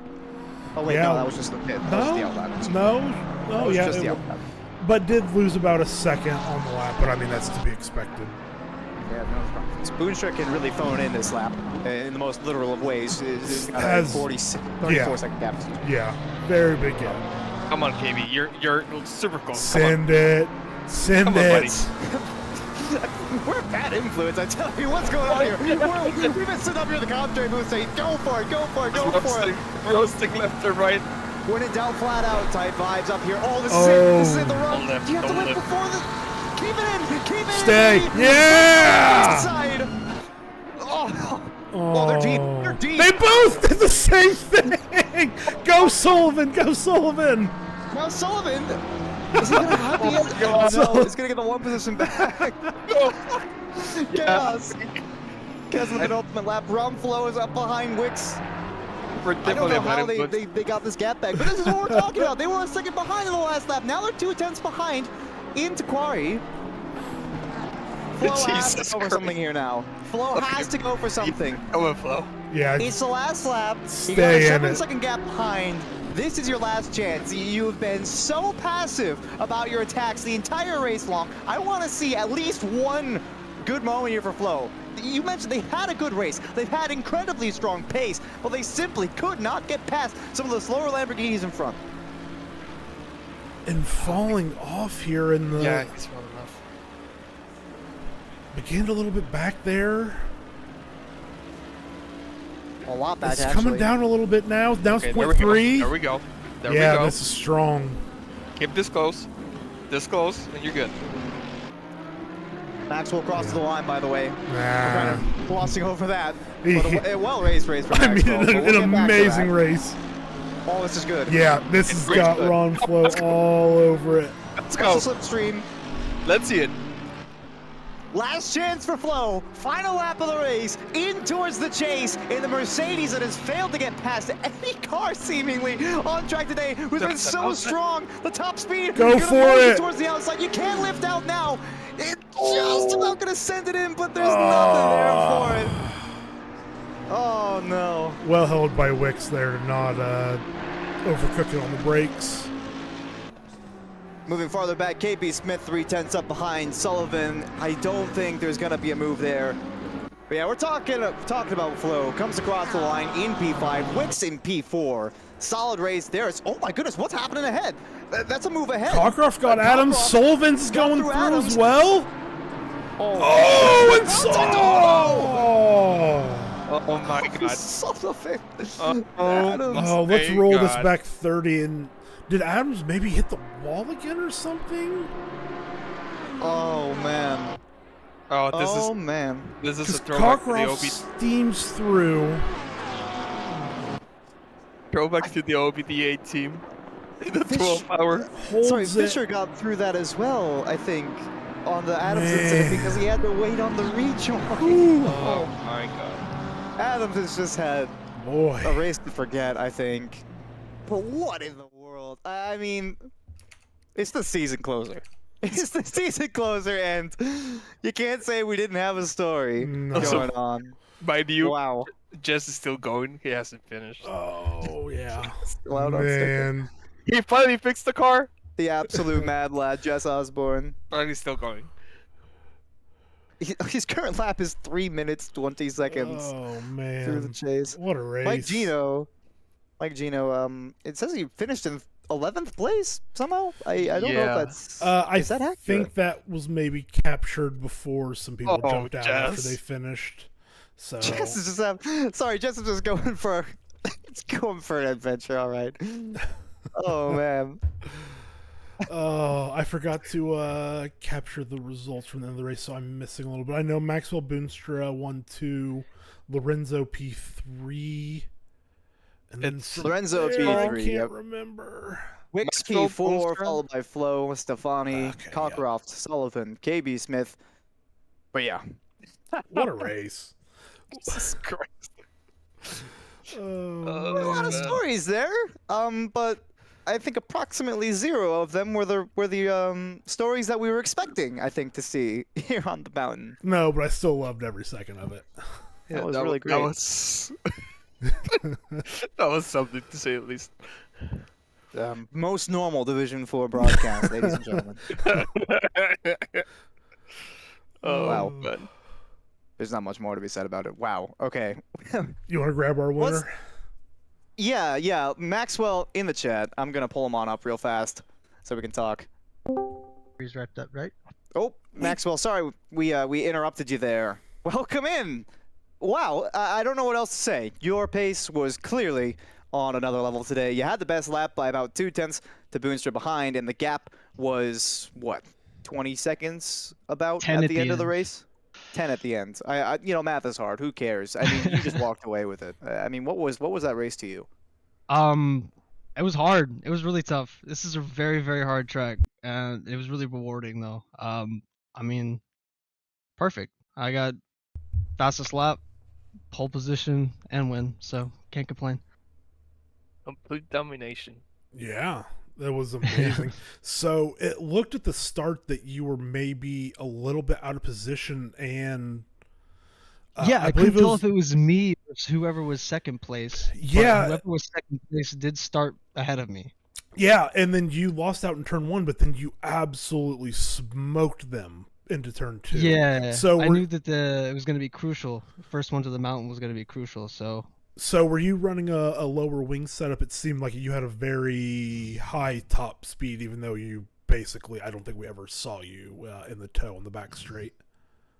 yeah, I did actually. I had to be really careful through the second part of the mountain section because of that lower downforce. But yeah, it paid off. Oh, definitely. You were on fire all race. Yeah, I had to be more careful, he says. But I'm looking at it right now, and let me check the sector 2 times here from the race, because I think my race control is still updated. And it looks like, of the 10 races I have data for, you had the fastest sector 2. So I had to be more careful through the downhill, he says. Yeah, all right, whatever. Pardon me. I'll curtsy for that. Good. Yeah, no, that's a $500 fine. You're paying for my beers tonight. I'll tell you. We're like a PG-13 movie. You get one, and you use the one for today. So, yeah, hey, it's the last race of the season, so worth it. Yeah, I think you earned that one. I mean, there's not really much else to say. I mean, it's been a solid performance for you so far in Division 4. But I feel like, looking back on it now, as I want to take a look here at the driver standings, and you came into this. As far as I can see right here, I think it doesn't include the drop race, excuse me. You're P9 with 369 points, plus the 111 you got here, would put you up right in roughly the top 5, of course. This is pending any other updates. I mean, hey, that was the goal. Yeah, and I did just get the update, actually, and again, excluding the drop race, don't have the data on that, personally speaking, but it shows top 5 for you.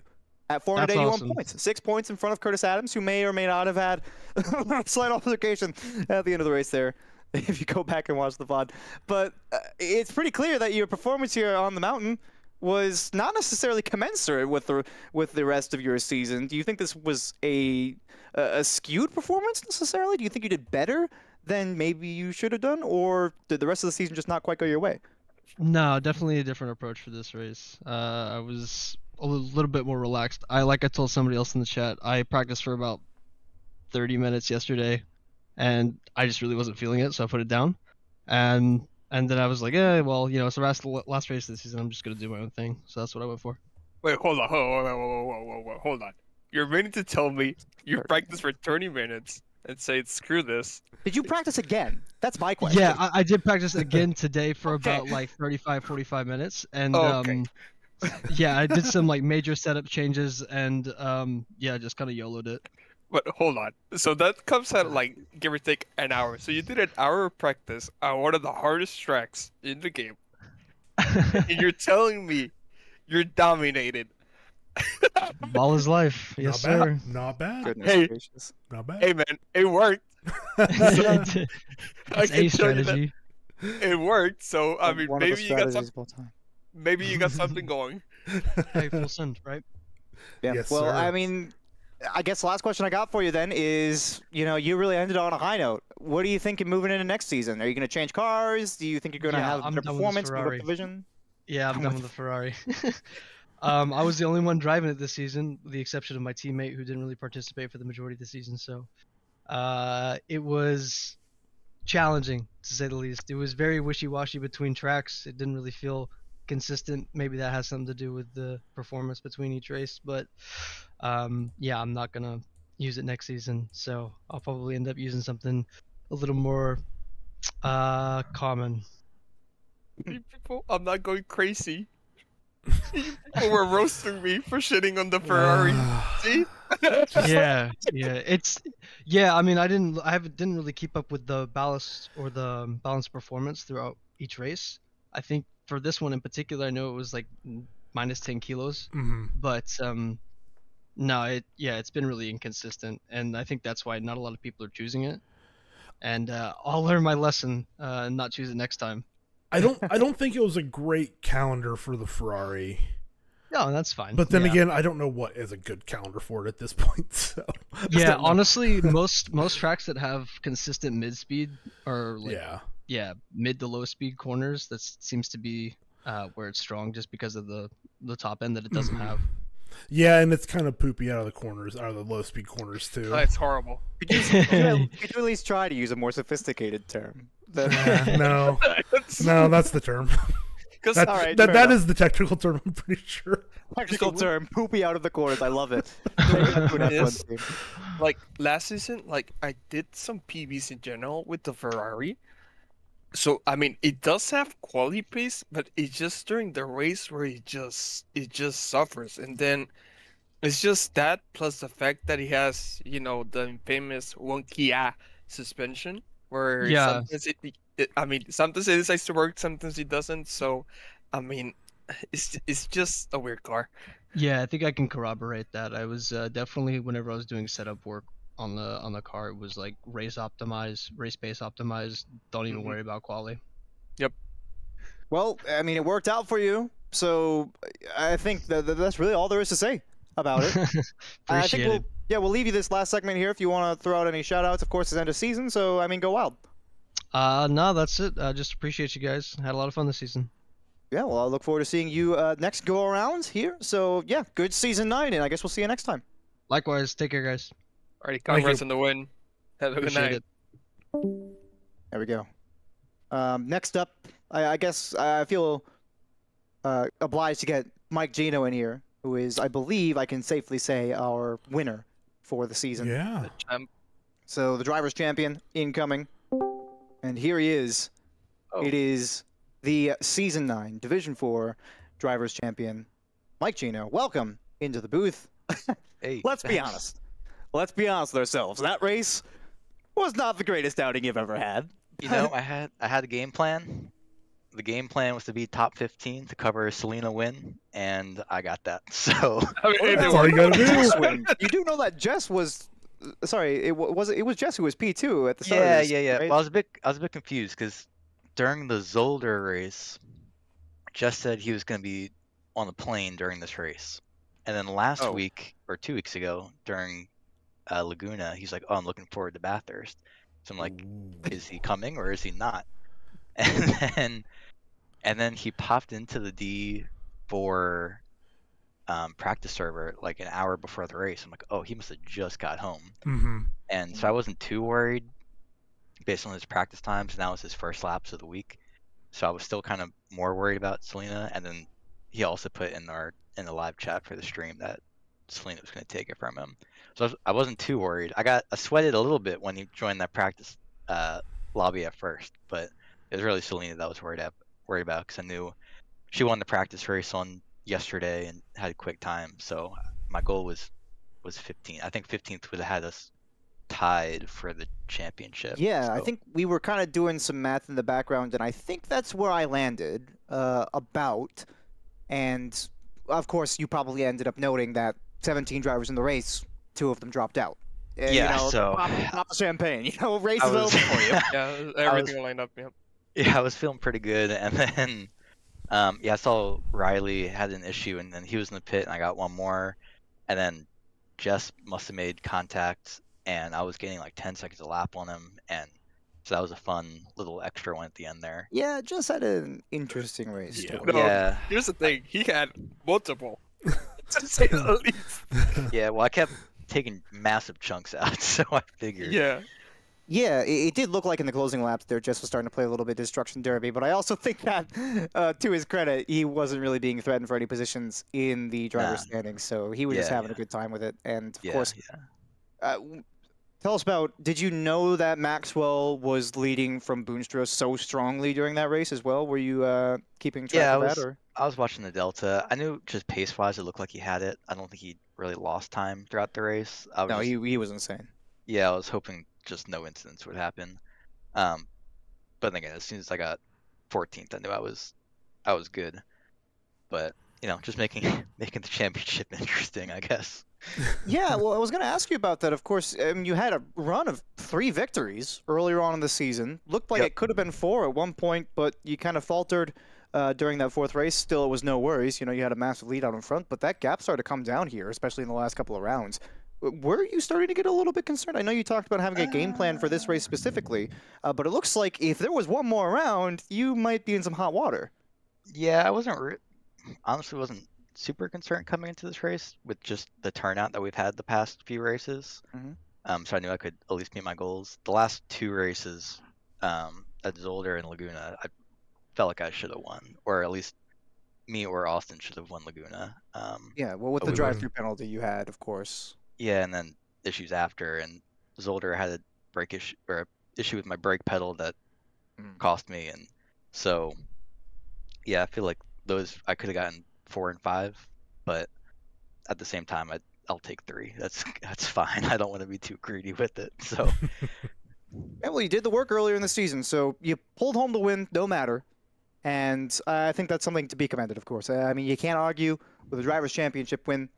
I guess the only other question I really have for you is, do you expect to move up a division now that you have this under your belt? I'm pretty sure it's guaranteed if you win your division, you're moving up. That would make sense. I'm not familiar with that rule myself. Yeah, pretty much, yeah. That would make sense. Yeah, I mean, just based on race times, and hot lap times, I've been either mid.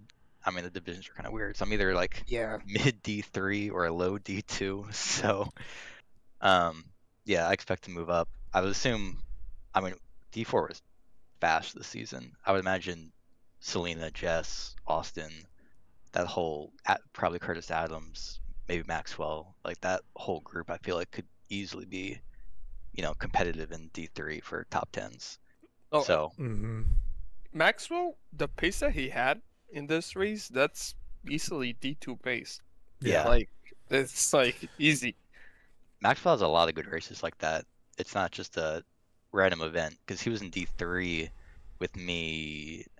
I don't know if it's two seasons ago, maybe 3 seasons ago, and he would pull out these insane like quality times in races. So he's definitely got pace. So I would imagine he's coming back up. Yeah, and he was saying he was having trouble getting a handle on the Ferrari at some tracks, so I think that was maybe an issue for him. So yeah, I think overall in SRA, those lines between divisions are so thin at this point, where people at the tops of their division could easily be, up in the silver of a division up. It's just crazy. I mean, you guys in D4, I mean, the times you guys are putting in, you guys are fast. Like that's what I mean. It was getting incredible. Sweaty. The beginning of the season did not feel as sweaty, and then like from the 4th race or so, man, the times were getting insane. And then I put more, almost maybe my very first season SRA, I put more practice in the season than I have the last 2 seasons combined, at least. So I mean, they made me step up because it was getting faster and faster each week, and it was getting tough. But yeah, that's the thing, because if you don't put like some amount of work, like some practice in, like I think it goes for every division, and I think the intensity just goes up the division. If you don't get any practice in, you're just gonna get eaten alive.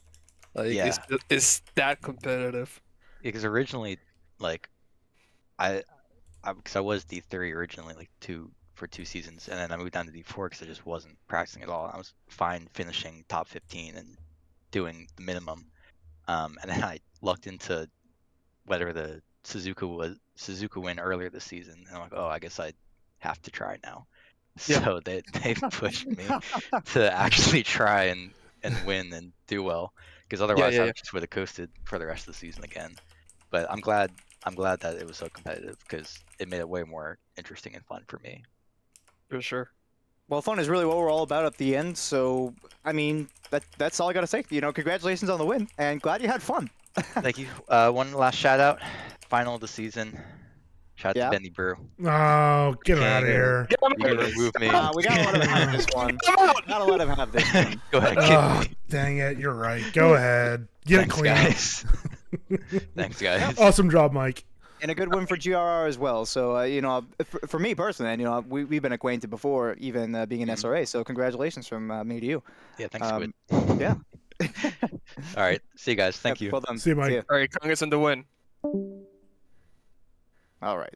I don't think we have the updated standings graphic. Otherwise, I think we'd pull that up. Well, but we're talking in the background here, and I believe Christian Lorenzo should be the silver winner for this season as well. So, my congratulations there. Yeah, he had around a 40-point gap going into the race, and he did finish in front of Sullivan. So, assuming there's no penalties that we missed, then Lorenzo should have the silver championship. Let me take a look here. I'll just like do the mental math real quick. Lorenzo's lowest race was a 31-point finish. Sullivan's lowest race was a 0-point finish. But counting for that, that puts Lorenzo just a little bit in front. So bringing that gap down, I believe it's 440 odd points versus a 432 points. So yeah, I think Lorenzo has got it. So let's. Do you want to get him in here, or do we have somebody else? Yeah, let's. Last race of the season. I wonder if we could do it. Do you want to do a duel with Lorenzo and Sullivan just left? All right, well, I guess that decides that. Let's get Lorenzo in here then. Welcome onto the stream, sir. Silver champion for Division 4 this season, but you sure looked competitive with some of the top dogs out there, especially with the P2 qualifying. Of course, the race didn't quite end the way you probably wanted it to, but like I said, silver champ. How does it feel? It feels pretty good, actually. Actually, you say. Actually. Yeah. Yeah, that's surprising. Ooh, man. I mean, the race went actually how I planned it, to be honest. I just needed to finish ahead of Sullivan, so I wasn't pushing at all. I'm surprised I got a podium. It's ironic you should say that, because Mike Gino, we just had in here, was mentioning the same thing. Finished P13, of 17 that started the race, 15 that finished. And he said, it all went according to plan. And I'm just over here scratching my head because I'm like, that doesn't really seem like the plan for the Drivers' Championship leader. But as you mentioned, podium finish and ahead of Sullivan. So you clinched that win. Yep. That was the objective today, finish ahead and keep it clean. So I was getting out of the way of the gold drivers, when they were pushing, getting close. I kind of messed up my fuel. I calculated it with, actually pushing. So I finished the race with like 30 liters extra. Wow. All right, yeah. Yeah. Oh, man. But yeah, it worked out. There wasn't a lot of attendance this time, but I think it was a clean lap 1, right? I don't think there was. I think there was a small tap. Damage. There was a small tap into the hairpin at the uphill, and I think that was the only real contact that we had on lap 1. Okay, good. Yeah, that was the only reason I pushed in qualifying. I was freaked out that I was gonna be involved in something, in the lap 1. Well, your banker lap was what was it, a 2017? 2017, yeah. And then your best was a 2014. I mean, that was 0.18 off pole. I mean, that was super close. I thought it was going to stand, but I mean, Maxwell put in a heater. Oh no, yeah, Maxwell had a ton of paces, right? And Selena too. They were, they pulled off. I mean, I just got out of the way, but I think they had like 60 seconds on me for at some point in the race. I was like, damn, they really almost lapped me. Yeah, their race pace was insane. It was incredible. I didn't have that consistency, to be honest. That's why I was just taking it easy. I know if I was trying to do like quali laps in the race, I was gonna flip my car around for sure. Well, Sullivan ended up having a couple of I wouldn't reasonably say that they were issues, but Sullivan had a couple of unfortunate moments. So it probably took a little bit of weight off your shoulders when you saw him start to drop off of your relative, I imagine. Actually, I didn't really see it. I turned off like the hot thing. I made the mistake, I think, solder or something, where I went into the pits, dealing with MFD and whatever. So I wasn't really looking too much. So crazy. I done the same exact thing. I just turned it on and then turned it off. I didn't want to get distracted. Fair enough. Yeah. So, this really required full focus. It obviously worked out for you. Yeah. Yeah, well, I mean, finally finished the race, without incidents. So. Yep. I mean, tell us about, obviously your performance these last couple of races has started to improve quite a bit. And I think just looking at raw pace and I guess overall performance, we're expecting some of the gold drivers to probably move up into Div 3 a little bit. And that kind of leaves you, I would imagine, kind of the best of the rest. And even talking about that, like it's a negative connotation a little bit. I mean, you qualified position 2 here. You've had some very, very good qualifyings in the last couple of races. If you don't move up a division here, I would personally rate you as one of the stronger drivers remaining in Division 4. Are you kind of thinking about next season right now, or maybe take a break, maybe switch cars, anything like that, or have you just been thinking in the here and now? So I was just focused on right now. But if I do race next season, I'll probably just switch to another car, and I'm not gonna try as hard. I spend a lot of time practicing and whatever, and the girlfriend was complaining already, so I need to take Yeah, you might want to take a break season. Yeah. I don't know. No, I'm just kidding. Yeah, I'll just show up, race, and it is what it is. As long as I don't get too many penalties for season 11, I should be better. It should be okay. Well, I mean, for me personally, I think it'd be a shame not to have you back. So, I mean, of course, if you do choose not to compete, that's your own prerogative, and I'm sure somebody else will come and fill the, huge gaping hole that will be left in my soul when you leave. Christian. No, there's some strong drivers still in the division. I'm pretty sure, people will step up, and it's gonna be closer. Well, I guess we'll see. I mean, but looking back at the season as a whole, you did well. And as you mentioned, you might not try as hard next season, but considering how you finished here, of course, as we mentioned, P1 and silver, very, very solid result overall. I mean, I didn't even look at the overall standings, but I'm fairly certain you're top 10 in drivers as well, just outright.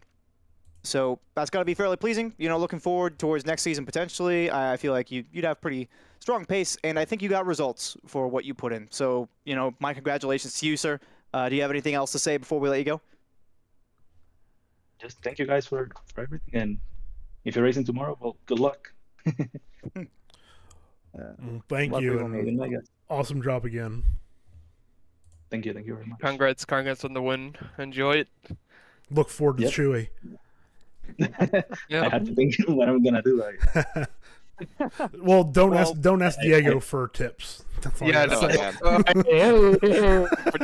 Hey, I've been in crunch shots, baby. You already know. All right. We'll let you go. Thanks for joining us, Christian. Have a good night. All right, have a good one, man. Oh, man. So I'm just looking at the Team Series chat at the moment. I was reading obviously from my guy Dan Cran, Pillars Racing. Let's go. So one of the washers on his brakes, it just gave out. Hmm?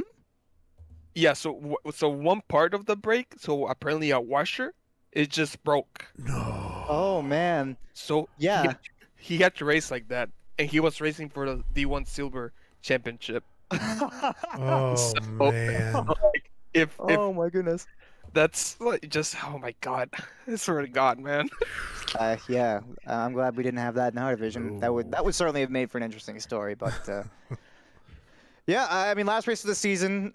Before we sign off, I want to give a thank you to our affiliates. Track Racer, experience redefined gaming with Track Racer's high-quality sim rigs and accessories. You can use code SRATE at checkout to support us. Armamentario, which is a toolbox for ACC that will enhance your chance to win. You can enjoy a fully customizable and enhanced HUD to change the way you experience ACC. And To Go Setups, premium esports setups for everyone. You can use our affiliate link on our Discord and take your drive to the next level. And guys, that's it. That's all she wrote. Season 9, Division 4 is over. At long last, I am free. I feel like there's no other way to phrase that, but it was a fairly entertaining, I would say, season closer. No? Yeah, good race. I mean, fantastic season. This was so much fun being able to watch these drivers and commentating on it. They have not disappointed yet. And yeah, it was just a blast. I mean, sadly, I couldn't be with you guys for the whole season because just life got in the way, but it was definitely a pleasure commentating to races with you guys. So thank you for having me. Yeah, it's been awesome having you on, and I'm hoping, we don't really know. I might be racing on Tuesdays next season. It's really impossible to say. So we may or may not be returning as a team for the next go-around. I certainly would be open to the idea if it were possible.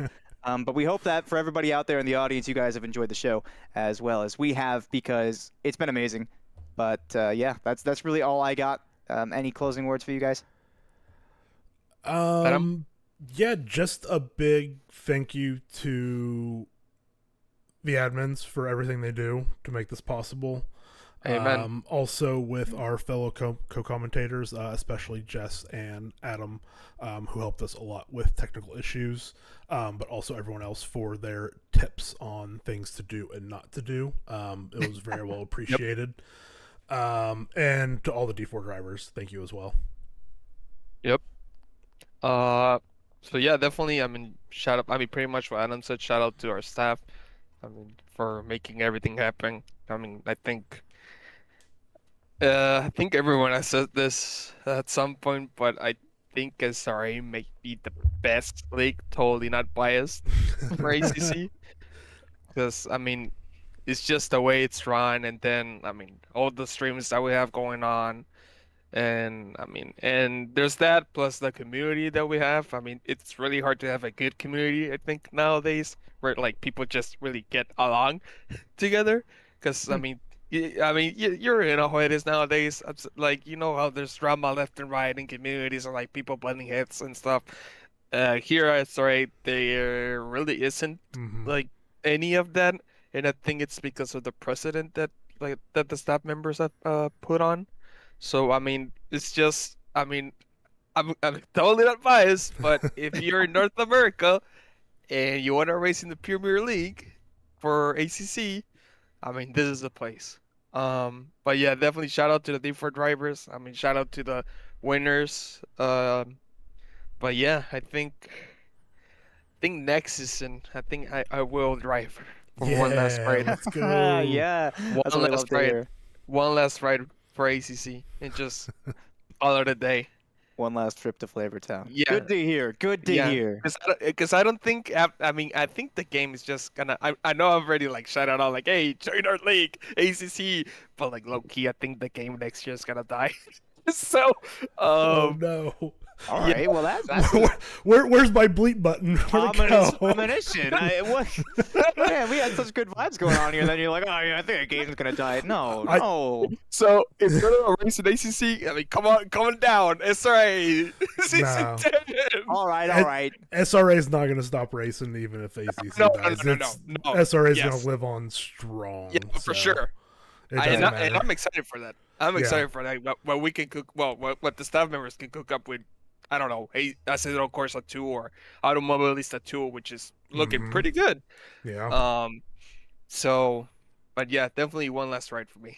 Season 10. Let's go. Well, we'll look forward to that, but until then, SRA lives on, thankfully, and as you guys mentioned, we want to give a huge shout out to the stewards and staff who work so hard in the background to make all this stuff possible. We didn't make any of these stream assets. It was other people's time that they put into this, blood, sweat, and tears, volunteer hours that they put into this, and we could not be more thankful for them for making this possible. And as you guys mentioned, the drivers put on a massive show every week, week in and week out. So it's been a phenomenal ride. Thank you to the staff, stewards, admins, drivers, anybody who engages with the community whatsoever. And as a reminder, there is one more race happening tomorrow night. Of course, this is the end of the show for us here, but there's another race happening tomorrow night for the remaining divisions that were not on stream on the YouTube channel or on the Twitch.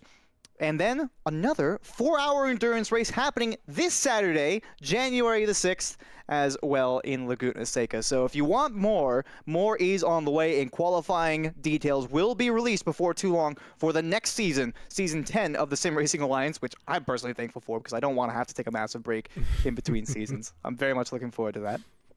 But yeah, it'll be new challenges, new broadcast details, but for us, for this season, we're coming to a close. So I want to give you all one last thank you and one last shout out to the viewers, because there would be no point for us sitting here and yelling at race cars if not for the fact that you guys hop in and join us in the chat. So thank you so very much. It's been an awesome season, and we will see you next one.